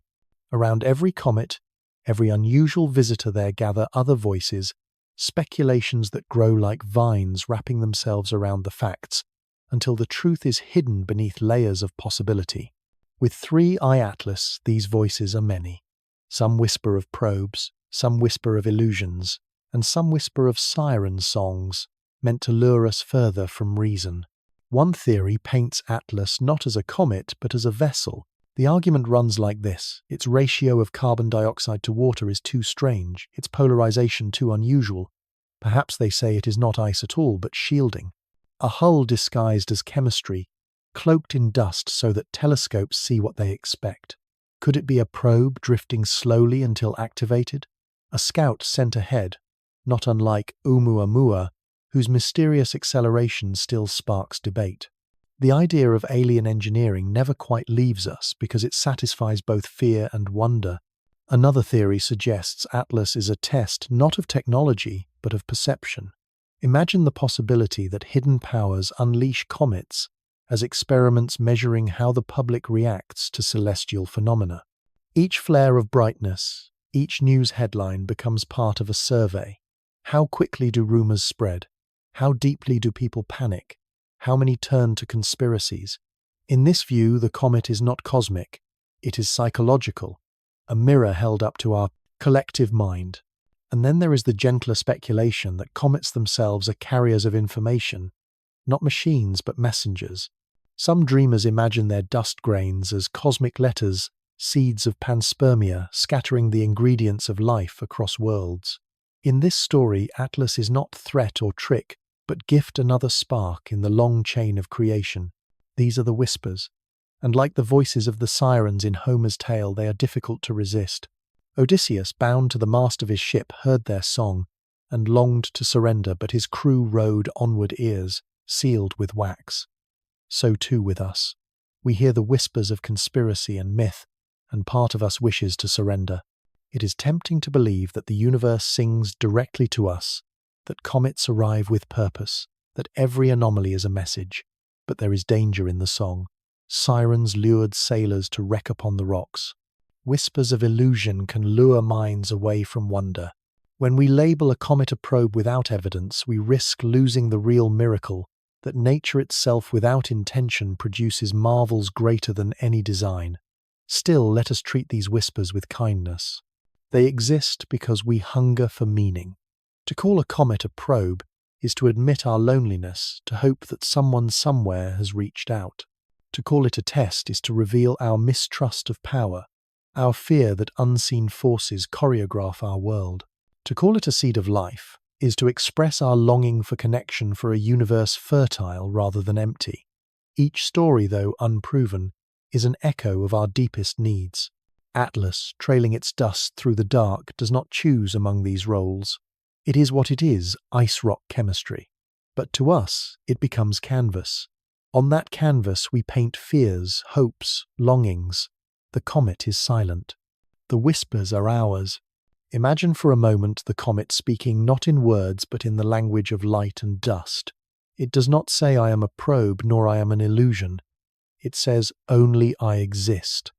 I pass. I fade. And perhaps that is enough. Perhaps the whispers are less about truth than about how we fragile beings on a small world try to fill silence with song. Astronomers measure carefully. They find sublimation jets, comet-tail. They publish data confident in the natural explanation. And yet they too are not immune to whispers. Oumuamua's strange acceleration led respected scientists to wonder about alien sails. Borisov's chemistry stirred debates about planetary systems we cannot see. Even in the halls of science, imagination stirs. The difference is that science admits its limits. Whispers are treated as questions, not conclusions. There is a phrase in mythology, vox ex nihilo, a voice from nothing. That is what these cometary whispers resemble. We hear voices in silence, because silence is difficult to bear. But what if instead of chasing those voices, we simply rested in the quiet? What if we allowed Atlas to be what it is without needing it to be more? And yet perhaps the whispers themselves are part of the wonder. They show us how alive our imagination is, how eager we are to populate the cosmos with meaning. In the end, whether we call Atlas a probe, a trick, or a seed, we are participating in an ancient tradition, the human instinct to turn the night sky into a storybook. As you lie here drifting deeper into rest, hear the whispers but do not be carried away. Let them circle like soft winds around your thoughts, gentle but powerless. The comet continues its path unheeding. The whispers fade into dreams. And you, like Odysseus tied to his mast, pass safely onward, guided not by illusion but by the steady rhythm of your own breath. Atlas remains for now a wanderer of ice and dust. But the whispers remind us that every silence invites a song. When the whispers grow too loud, science does not shout back. It simply looks, measures, and publishes. The voices of conspiracy fill headlines, but the voices of astronomy fill journals, calm and steady like a river flowing beneath the storm. With 3i Atlas, this difference has never been clearer. In the Atacama Desert, Gemini South points its 8-meter mirror toward the comet, splitting light into spectra. Each spike and dip becomes a signature telling of carbon dioxide, carbon monoxide, dust grains. In space, Hubble sharpens its gaze, photographing the coma against the starry backdrop. Its resolution reveals subtle changes in brightness, clues to jets and outbursts. Farther still, the James Webb Space Telescope turns its infrared eyes, peering into wavelengths invisible to us. Webb's instruments catch the faint glow of frozen molecules warming under sunlight, writing chemical poetry into its sensors. Together, these observatories act as a chorus of giants. Imagine their domes and mirrors as colossal eyes gazing across millions of kilometers, steady and patient. They do not see prophecy. They do not see deception. They see photons, tiny messengers of light, arriving after a journey across space, carrying the fingerprints of Atlas within them. And then slowly the data emerges. Ratios of gases, rates of sublimation, dust particle sizes, tables and charts fill the reports. To many, these numbers appear cold, but to astronomers, they are warmth. They are proof that the universe can be read, that even the most alien wanderers leave traces we can understand. Take, for example, the discovery that Atlas's coma is rich in carbon dioxide, far more than most comets of our solar system. This finding is not a conspiracy. It is an insight, evidence that worlds beyond ours may form under colder, harsher conditions. For planetary scientists, it is treasure. Each molecule detected expands our sense of how diverse the galaxy can be. Science, too, acknowledges mystery. It does not deny that Oumuamua's acceleration was puzzling, or that Borisov's chemistry differed from expectations.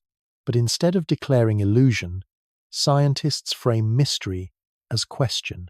They ask, what processes could explain this? They design models, run simulations, compare data. For them, anomaly is invitation, not proof of deception. This humility is its strength. It admits limits, and in doing so, moves closer to truth. Yet science often loses the contest of attention. A careful paper on sublimation reaches a few thousand readers. A dramatic video about blue beam tests reaches millions. The discrepancy is not in evidence, but in appetite. Humanity hungers for spectacle more than for spreadsheets. Still, science persists not to entertain but to endure. Picture the instruments themselves. Webb floating in the silence of space, its golden mirror unfolding like a sunflower drinking starlight. Hubble, decades old, still orbiting faithfully, its gyroscopes humming, its gaze unwavering. Gemini South, rooted in the desert, surrounded by barren peaks, yet alive with precision. These are not merely machines. They are extensions of human curiosity, monuments to our refusal to let mystery pass unmeasured. They are our eyes stretched across earth and sky, reading the universe line by line. And when they speak, their language is one of clarity. Webb reports infrared spectra. Hubble reports brightness variations. Gemini reports polarimetric readings. The chorus harmonizes, and from their combined song emerges a truth. Atlas is natural, interstellar, fascinating, but not orchestrated. This is not to say science strips away wonder. On the contrary, it deepens it. Knowing that Atlas carries 8 times more carbon dioxide than water does not make it less magical, it makes it more so. To imagine a world where such chemistry was normal is to glimpse diversity far beyond our own. Knowing its orbit is hyperbolic does not reduce awe, it expands it. To calculate its speed is to marvel at the scale of forces that hurled it into interstellar space. Science transforms rumor into revelation numbers, into poetry. Consider this: when astronomers publish data, they publish it openly. Any researcher in any country can access it, analyze it, challenge it. This transparency is the opposite of conspiracy. It is a kind of light banishing the shadows where suspicion thrives. And yet the light is gentle, never harsh. It waits patiently for those who wish to see. Perhaps that is the difference. Conspiracy demands urgency: believe now before it's too late. Science offers calm, read, reflect, return when ready. The pace is slower, the voice quieter, but the foundation is firmer. Like a steady heartbeat, it reassures us that beneath the noise, truth endures. As you rest tonight, let the image of those great telescopes guide you. See Webb, glinting gold against the black Hubble circling above the Earth, Gemini standing in the desert air. 3 colossal eyes open wide, watching not with fear, but with patience. They remind us that the universe can be trusted to reveal itself if we learn how to listen. Atlas continues to breathe its icy breath into space. The whispers continue to swirl, but the chorus of science sings softly, persistently, until the song of truth becomes louder than the rumors. And perhaps that is all we need. Not certainty, not spectacle, but the quiet assurance that wonder is real and that it can be measured without being diminished. Why do we see meaning in the sky? Why do streaks of light, patches of cloud, or faint glows on the horizon so often become messages in our minds? The comet itself is silent, yet we hear it speaking. The tail is just dust, yet we imagine it pointing. This habit is not new, it is written into us, an ancient instinct carried through ages.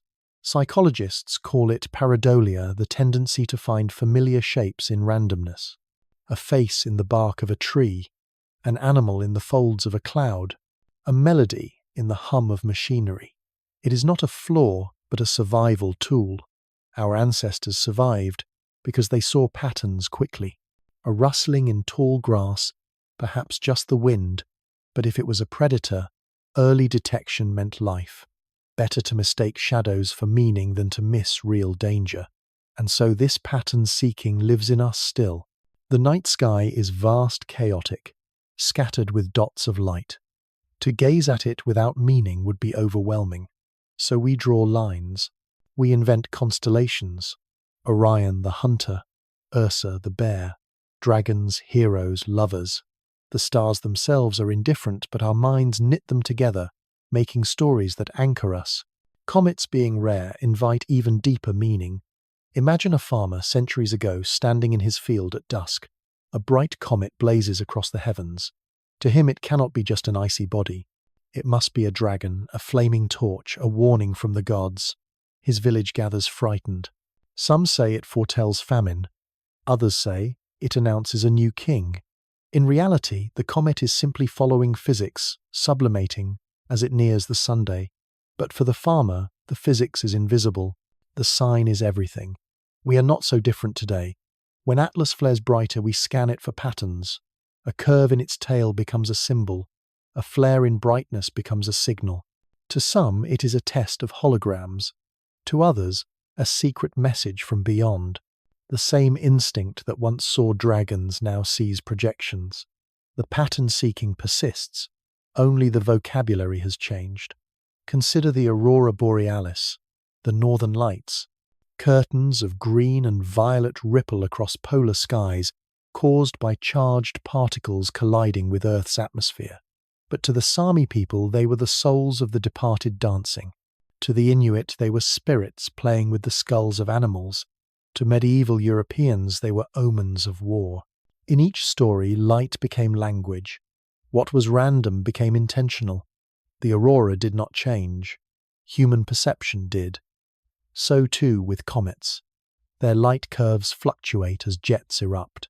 Sometimes they split, fragmenting into pieces that trail like beads of fire.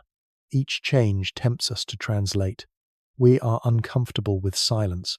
We prefer stories. And so we weave them even when the cosmos offers none. Science attempts to filter the noise. Astronomers chart light curves, calculate sublimation rates, and model gas jets. To them, the variations are mechanics, not messages. But even scientists are not immune to wonder. When Oumuamua's acceleration defied easy explanation, some asked if it could be artificial.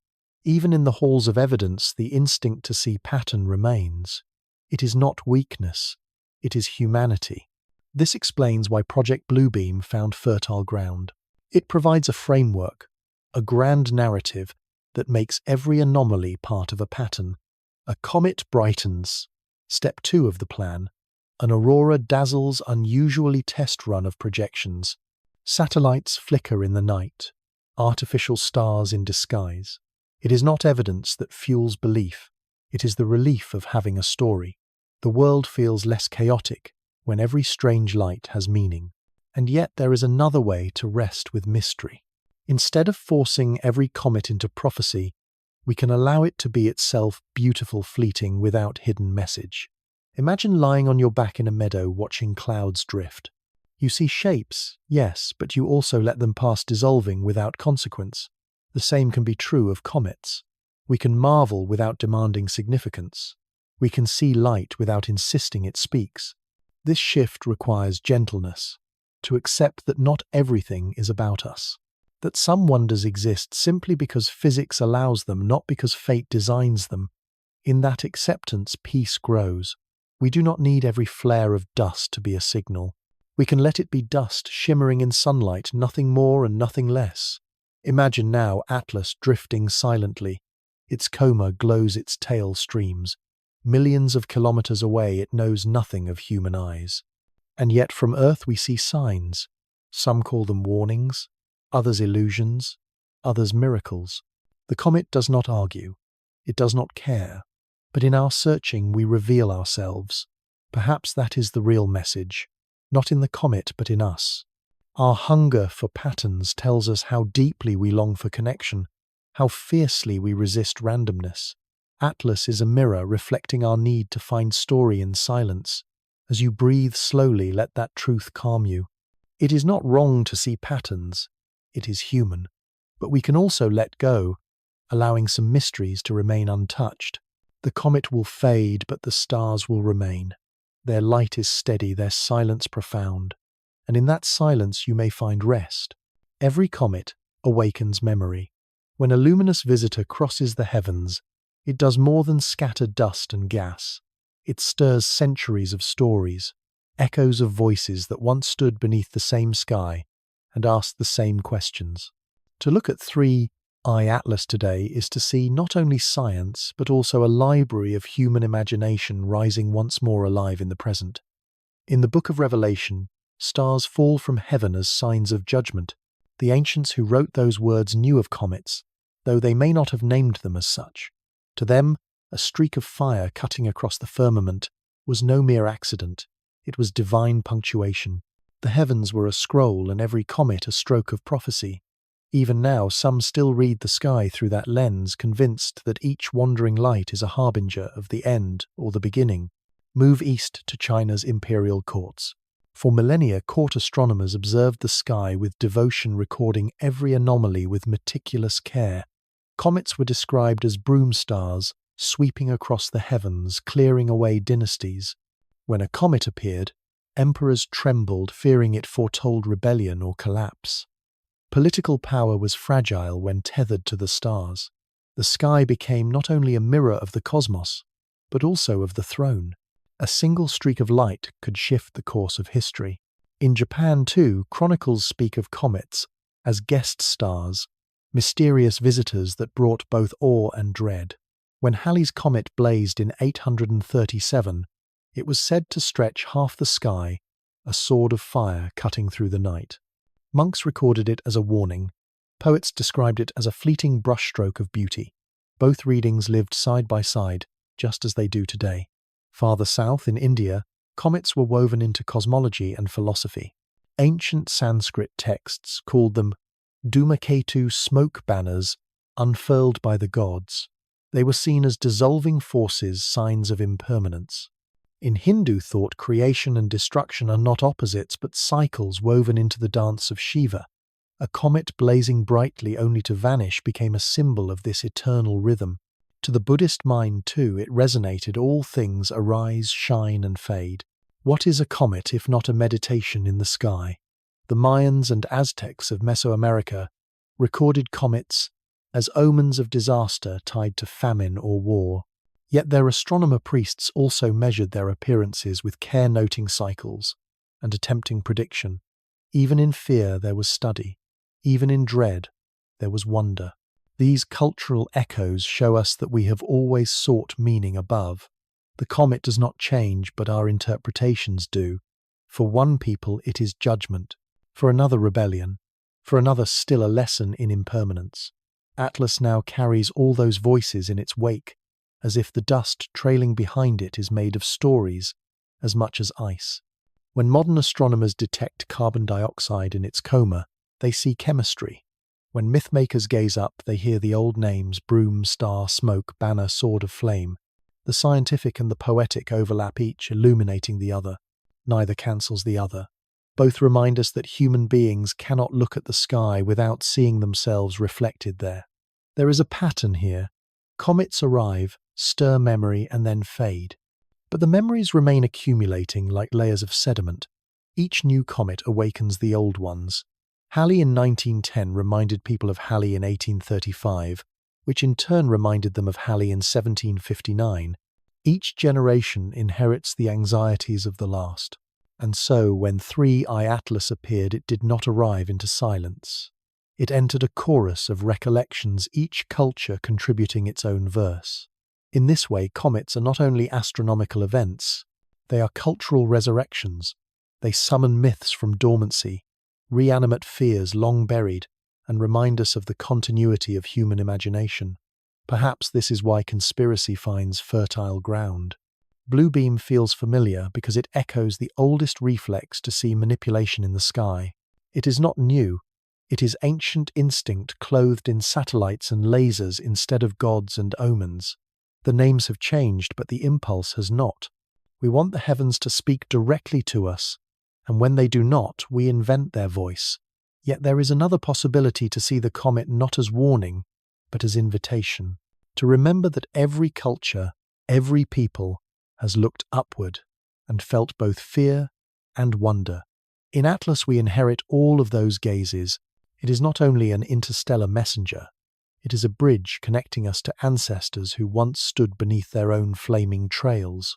As you rest now, imagine yourself among them, a scribe in an imperial court dipping brush into ink, a farmer in a field looking skyward, a poet on a mountain whispering verses, a monk by candlelight recording signs in scrolls. They all looked at comets and felt the same tug you feel tonight. The sky has always been a mirror showing us who we are, reminding us that wonder and fear are companions. Atlas awakens those memories. It does not ask us to choose one story. It simply passes by carrying them all, reminding us that every culture has written its reflection into the heavens. The comet does not choose its interpreters yet. Two very different worlds rise to meet it. On one side is science, deliberate and methodical, like a river flowing steady and clear. On the other side is the internet, viral and chaotic, like a flood rushing downhill. Both worlds drink from the same source: photons gathered by telescopes, images captured by cameras, but they shape those photons into entirely different stories. In the world of science, information moves slowly. Astronomers measure the position of Atlas against background stars, log data in observatories, and submit reports to the Minor Planet Center. From there, orbital models are refined, peer-reviewed, and published. Each step is careful, checked, confirmed. The pace is measured. The language: cautious, preliminary results suggest further study required. Uncertainties remain. Scientists know that the cosmos is subtle, and they are wary of haste. In the world of social media, by contrast, information moves at lightning speed.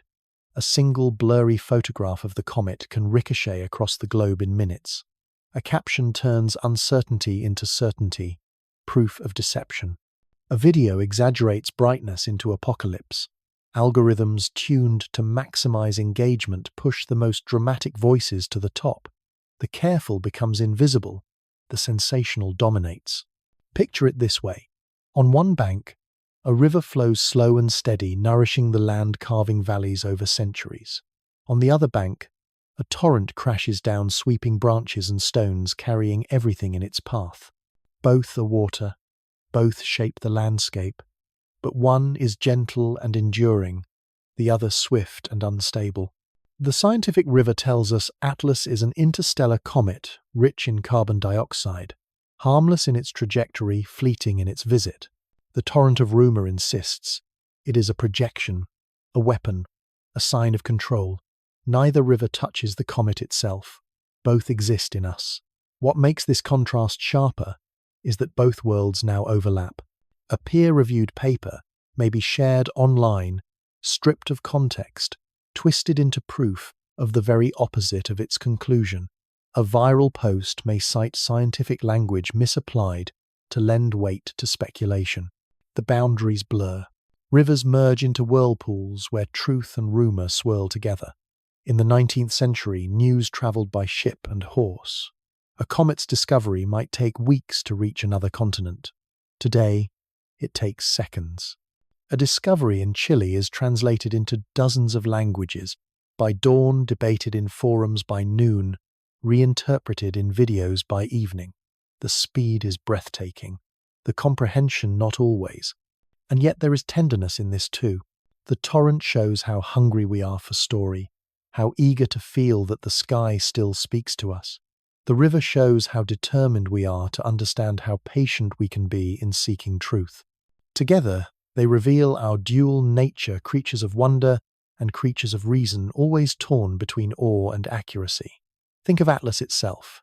It does not belong to one world or the other.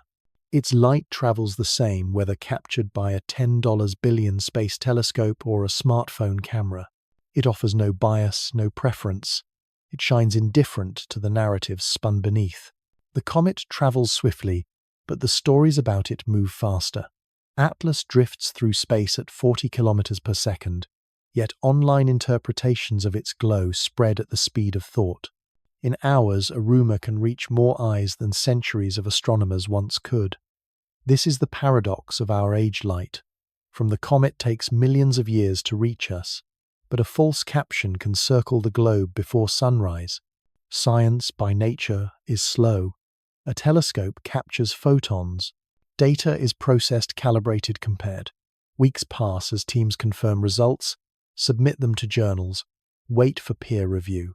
Months may pass before a discovery becomes consensus. Science values precision over haste. It prefers the oak tree's growth to the wildfire's blaze. Conspiracy, by contrast, thrives on speed. A shaky video of the night sky can be uploaded in minutes, accompanied by bold claims, proof of deception, blue beam in action. No review, no caution, only urgency. The faster the claim, the more powerful it feels. Each share adds momentum like a snowball rolling downhill, growing until it seems undeniable. Imagine two scenes side by side. In one, a group of astronomers sit around a table discussing graphs, correcting errors, debating models. Their voices are calm, their pace deliberate. In the other, millions of fingers tap on phones, sending the same rumor spiraling across continents.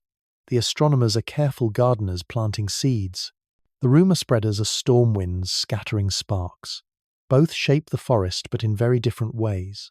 The slowness of science can feel frustrating. By the time careful results are published, the public has already moved on, captured by newer rumors. Science always seems to arrive late to its own discoveries, but perhaps lateness is its virtue. To arrive late but correct is to build trust that endures longer than a flash of panic. Think of a tree. It takes decades to rise, centuries to spread its branches. Its roots dig deep, anchoring it against storms. Rumor, by contrast, is like lightning, sudden, blinding, powerful but gone in an instant. The forest needs both the tree for shelter, the lightning for drama. but only one remains when the night is long. So it is with Atlas. The comet's orbit has been calculated with exquisite care. Its chemistry has been measured, its trajectory certain. But those truths spread slowly, page by page, paper by paper. Meanwhile, the claims of Bluebeam multiply like lightning crackling across feeds, impossible to pin down. And many caught in the storm never return to the tree's shade. Yet speed has its seduction. When danger feels imminent, we crave immediate answers. The mind does not wait for peer review, it wants clarity now. That is why fast stories, even false ones, are so persuasive. They meet us in our impatience, our fear. The comet glows tonight. Therefore, the explanation must arrive tonight. Who can wait for next month's journal issue, when anxiety gnaws today? But speed can be a trap. It offers certainty where none exists, urgency where none is required.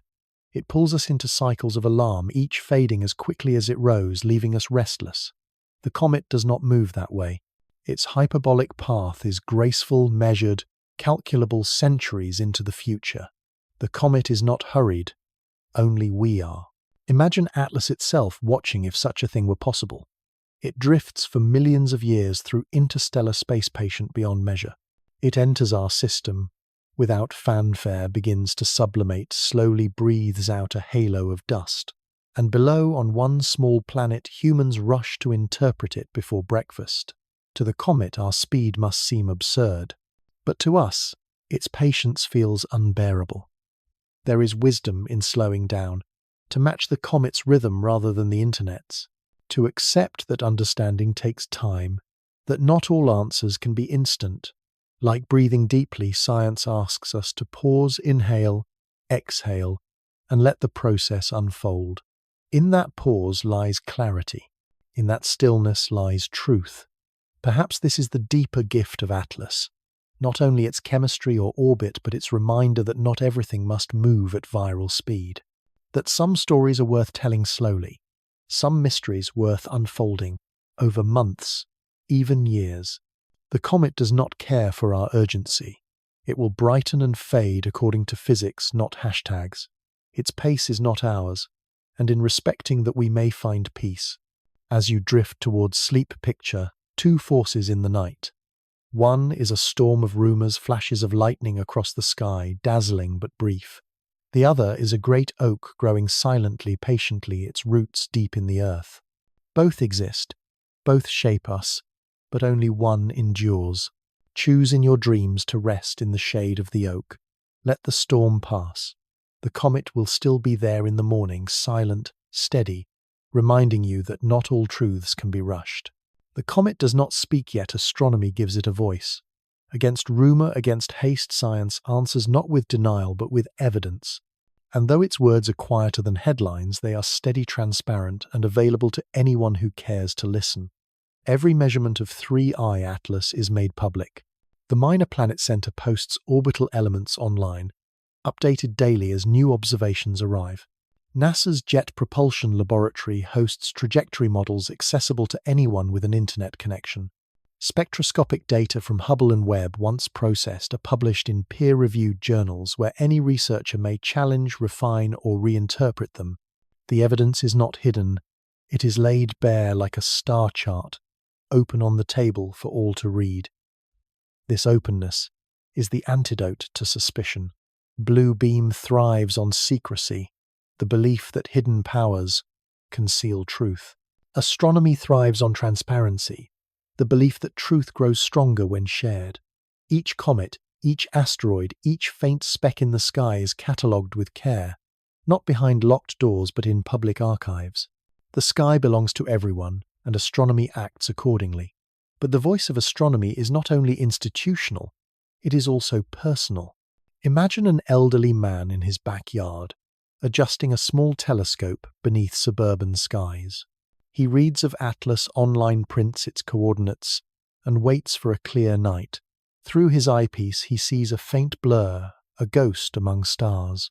He records it, compares it to charts, and uploads his observation to an online database. That dot of light joins thousands of others refining Atlas's orbit. This is the hidden beauty of astronomy. It is democratic. An amateur in a garden, a student on a rooftop, a professional with a billion-dollar telescope all contribute to the same story. The comet does not discriminate. Its light falls equally on all lenses large and small, and so humanity responds as a chorus voices blending across continents. Atlas itself offers no answers, but through collective observation, astronomy provides context. The unusual chemistry explained by conditions of formation in a different star system. The hyperbolic orbit calculated precisely, leaving no doubt of interstellar origin. The apparent hiding at perihelion geometry, nothing more. To conspiracy, these answers may feel unsatisfying, but to science they are precious clarity born of patience, and science is not afraid of questions. Even anomalies like Oumuamua's acceleration are not dismissed but explored. Simulations test possibilities from natural outgassing to exotic hypotheses. Each mystery becomes an invitation to look closer, not an excuse to declare illusion. This humility, this willingness to admit we don't know yet, is part of the strength of astronomy. It embraces uncertainty as fuel, not threat. Consider, too, the collective memory science builds.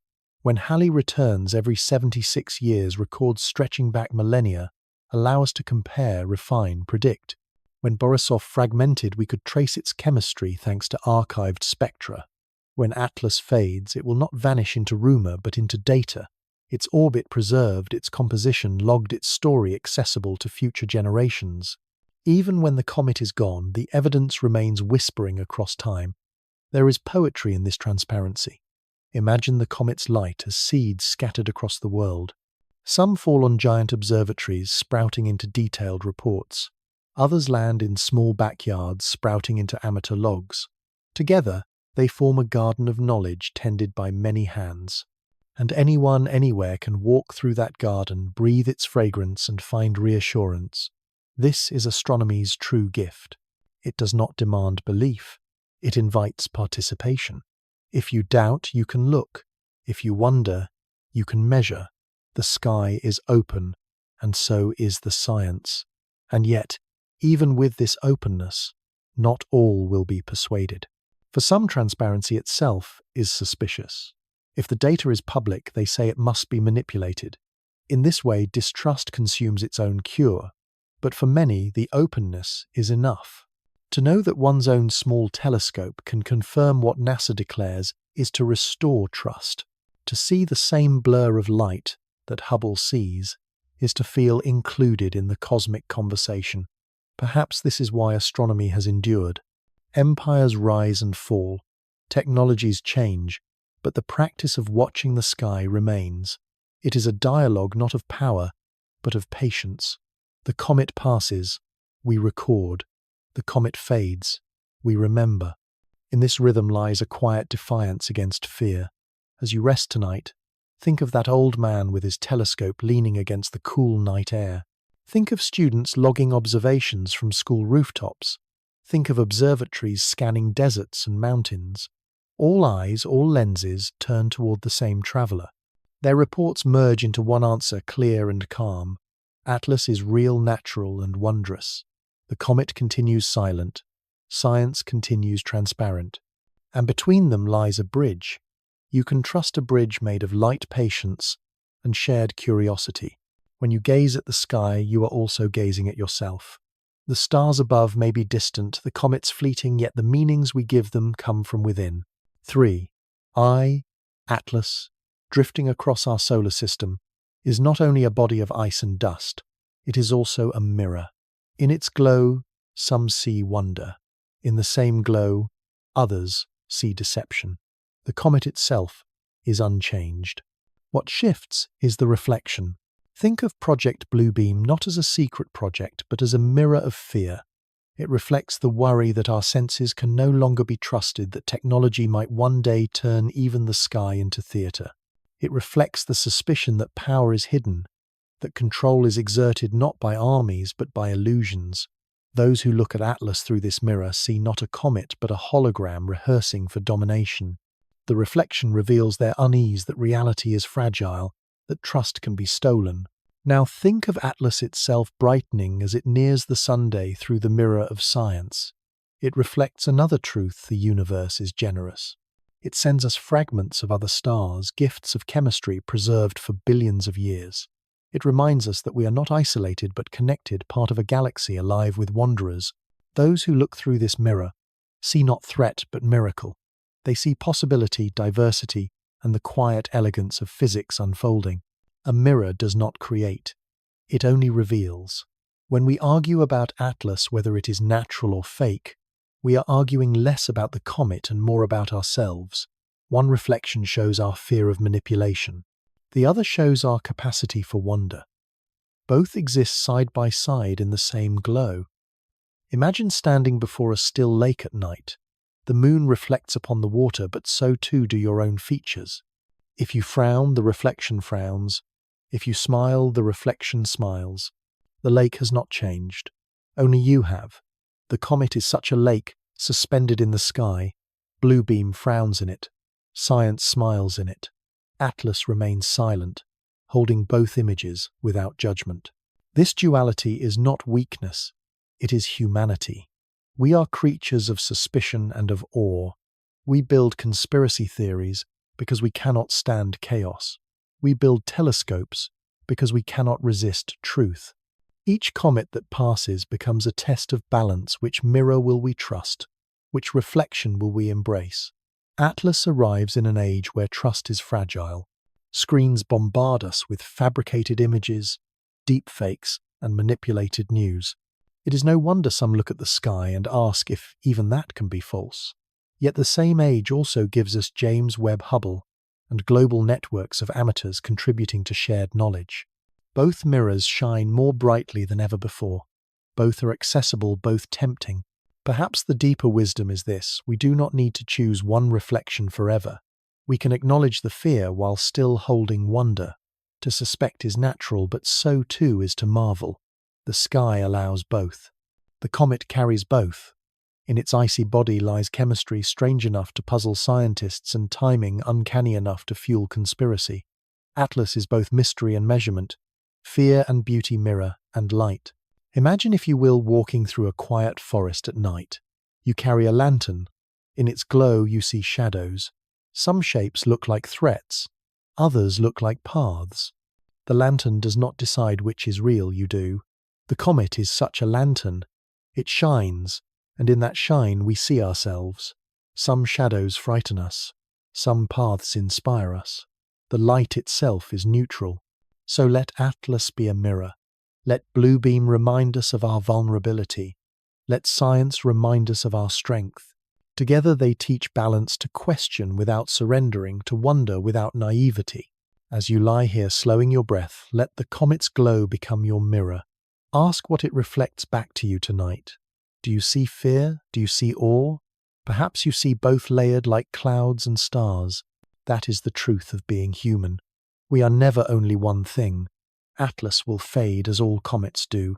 Its tail will dissolve into space, its nucleus retreat into darkness.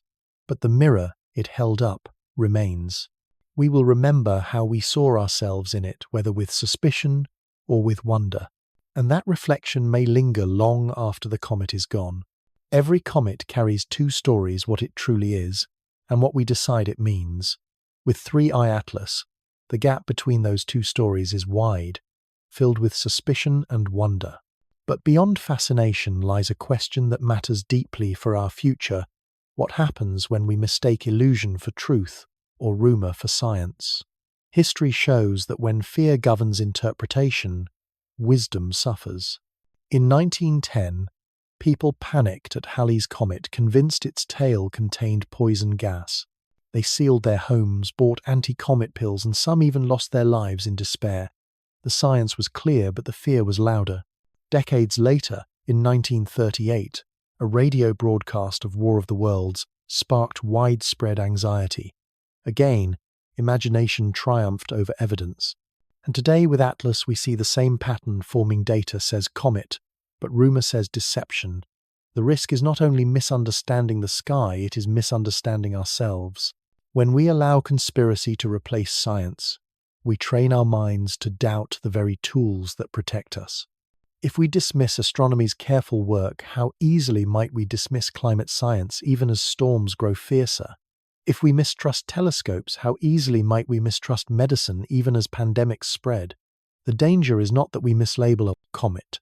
The danger is that we build a habit of mistrust so deep it blinds us to truths that matter for survival. Consider the future. Imagine a generation that grows up believing every bright light is a projection, every comet, a hologram, every eclipse, a test of manipulation. For them, the universe would shrink, not expand. Wonder would be replaced by suspicion and knowledge by denial. They would inherit the stars not as teachers but as threats. What kind of explorers would they become? What kind of guardians of Earth? Yet, there is another path. Imagine a generation taught to marvel at comets as gifts interstellar ambassadors, offering chemistry. We cannot replicate chances to learn how worlds form. Imagine them recognizing the whispers of conspiracy, but choosing instead to rest in evidence. Their wonder would deepen, not diminish. Their trust in knowledge would equip them to face real challenges from planetary defense to climate resilience. This is the future science invites us toward, not blind belief, but informed curiosity.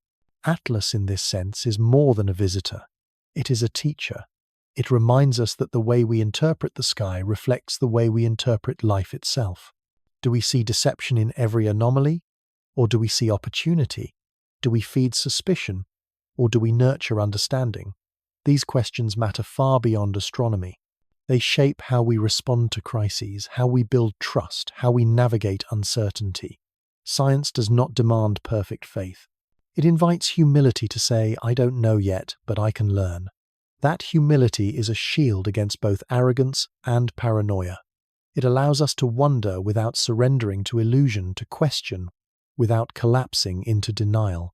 This balance is what will guide us through the future, not only with comets, but with every challenge that looms on our horizon. Think again of the comet's orbit traced with cold precision. It does not bend to rumor.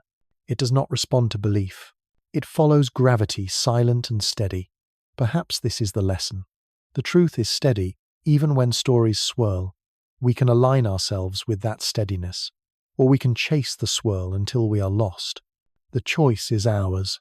As you breathe, gently picture the future generations looking up at the night sky. Some may see weapons, projections, conspiracies. Others may see chemistry orbits and the quiet elegance of physics. The comet does not choose for them. We do through the stories we pass on. Our responsibility is not only to study the sky, but to teach how to see it with clarity, without drowning in fear. And so the lesson of Atlas is simple but profound. Guard your wonder, but guard your trust as well. Let curiosity lead, but let evidence anchor. In doing so, we honor both the mystery of the universe and the tools that help us understand it. Atlas will fade, but its teaching will remain. If we choose carefully, we will not only remember its chemistry, we will remember what it asked of us to hold awe and truth together, without letting one eclipse the other. The journey is nearly over. From the moment Atlas was discovered above the Atacama Desert, to the whispers of Blue Beam and the steady voices of science, we have walked together through shadow and light. We have seen how a comet can be both chemistry and poetry, both fact and myth, both fear and wonder. And now, as the story winds down, we arrive at its quiet conclusion. Atlas is still traveling silent as ever. It will reach its closest distance to the sun flare, then fade. By the time another year passes, it will be gone, vanishing into the blackness beyond our reach. Generations to come may never see it again. Its orbit, hyperbolic and unbound, promises no return. We are witnesses to a once-in-history moment as brief as a breath in cosmic time. But though Atlas departs, the reflections it stirred remain. It taught us that conspiracy and science are not enemies but mirrors showing two sides of our human nature. One reveals our hunger for patterns, our fear of deception. The other reveals our patience, our ability to measure, to trust, to endure. Together they form the full picture of what it means to be human under a vast sky. Perhaps the greatest lesson is this: The universe does not revolve around our suspicions nor our hopes. It's simply island comets come and go, stars are born and die, galaxies drift apart. And yet, in the midst of this indifference, we choose to make meaning. That is our gift. Atlas reminds us that meaning is not always in the heavens, but in the way we respond to them. Project Bluebeam reflected fear. Science reflected patience. But Atlas itself reflected beauty. Its coma glowed like a veil of breath. Its tail stretched like a painter's stroke across the black. In its silence it reminded us of impermanence, and in impermanence of wonder. Imagine yourself now beneath the night sky. The air is cool, the stars steady. Somewhere above Atlas continues a faint spark among millions. You cannot hear it, but you know it breathes, releasing molecules older than Earth into the void. You cannot touch it, but you know its dust will scatter across the galaxy for millennia, perhaps to seed worlds you will never see. The comet is both here and gone, both fleeting and eternal. And you, lying quietly, are part of that story. Your heartbeat is another rhythm in the cosmic symphony. Your breath, another echo of sublimation rising and fading, rising and fading. The universe is vast, but tonight it folds close, cradling you gently in its silence. So now let the story soften. Let the comet fade from view, trailing its light into the distance. You do not need to hold on to every detail, every number, every reflection. You can let them drift as dust drifts behind a comet, shimmering and then dissolving into night. Feel your body sinking deeper into rest. The weight of the day slips away just as the comet slips from our skies. Your breath is calm, steady. Inhale, exhale. Like Atlas itself, you are carried by forces larger than you, gentle and steady, leading you exactly where you need to go. Perhaps comets remind us that endings are not truly ends, but transformations. Ice becomes vapor, darkness becomes light, silence becomes story, and tonight your wakefulness becomes sleep. It is not loss, it is change, a passage into rest. Close your eyes and imagine the stars still spinning, galaxies still flowing, and comets still wandering. They will keep their watch while you dream. You are safe. You are small, but in your smallness lies belonging. You are part of the same cosmos that carried Atlas to us. So as the night deepens, let yourself drift. The comet continues its journey, and so do you, into sleep, into silence, into the vast and gentle embrace of the universe. Sweet dreams.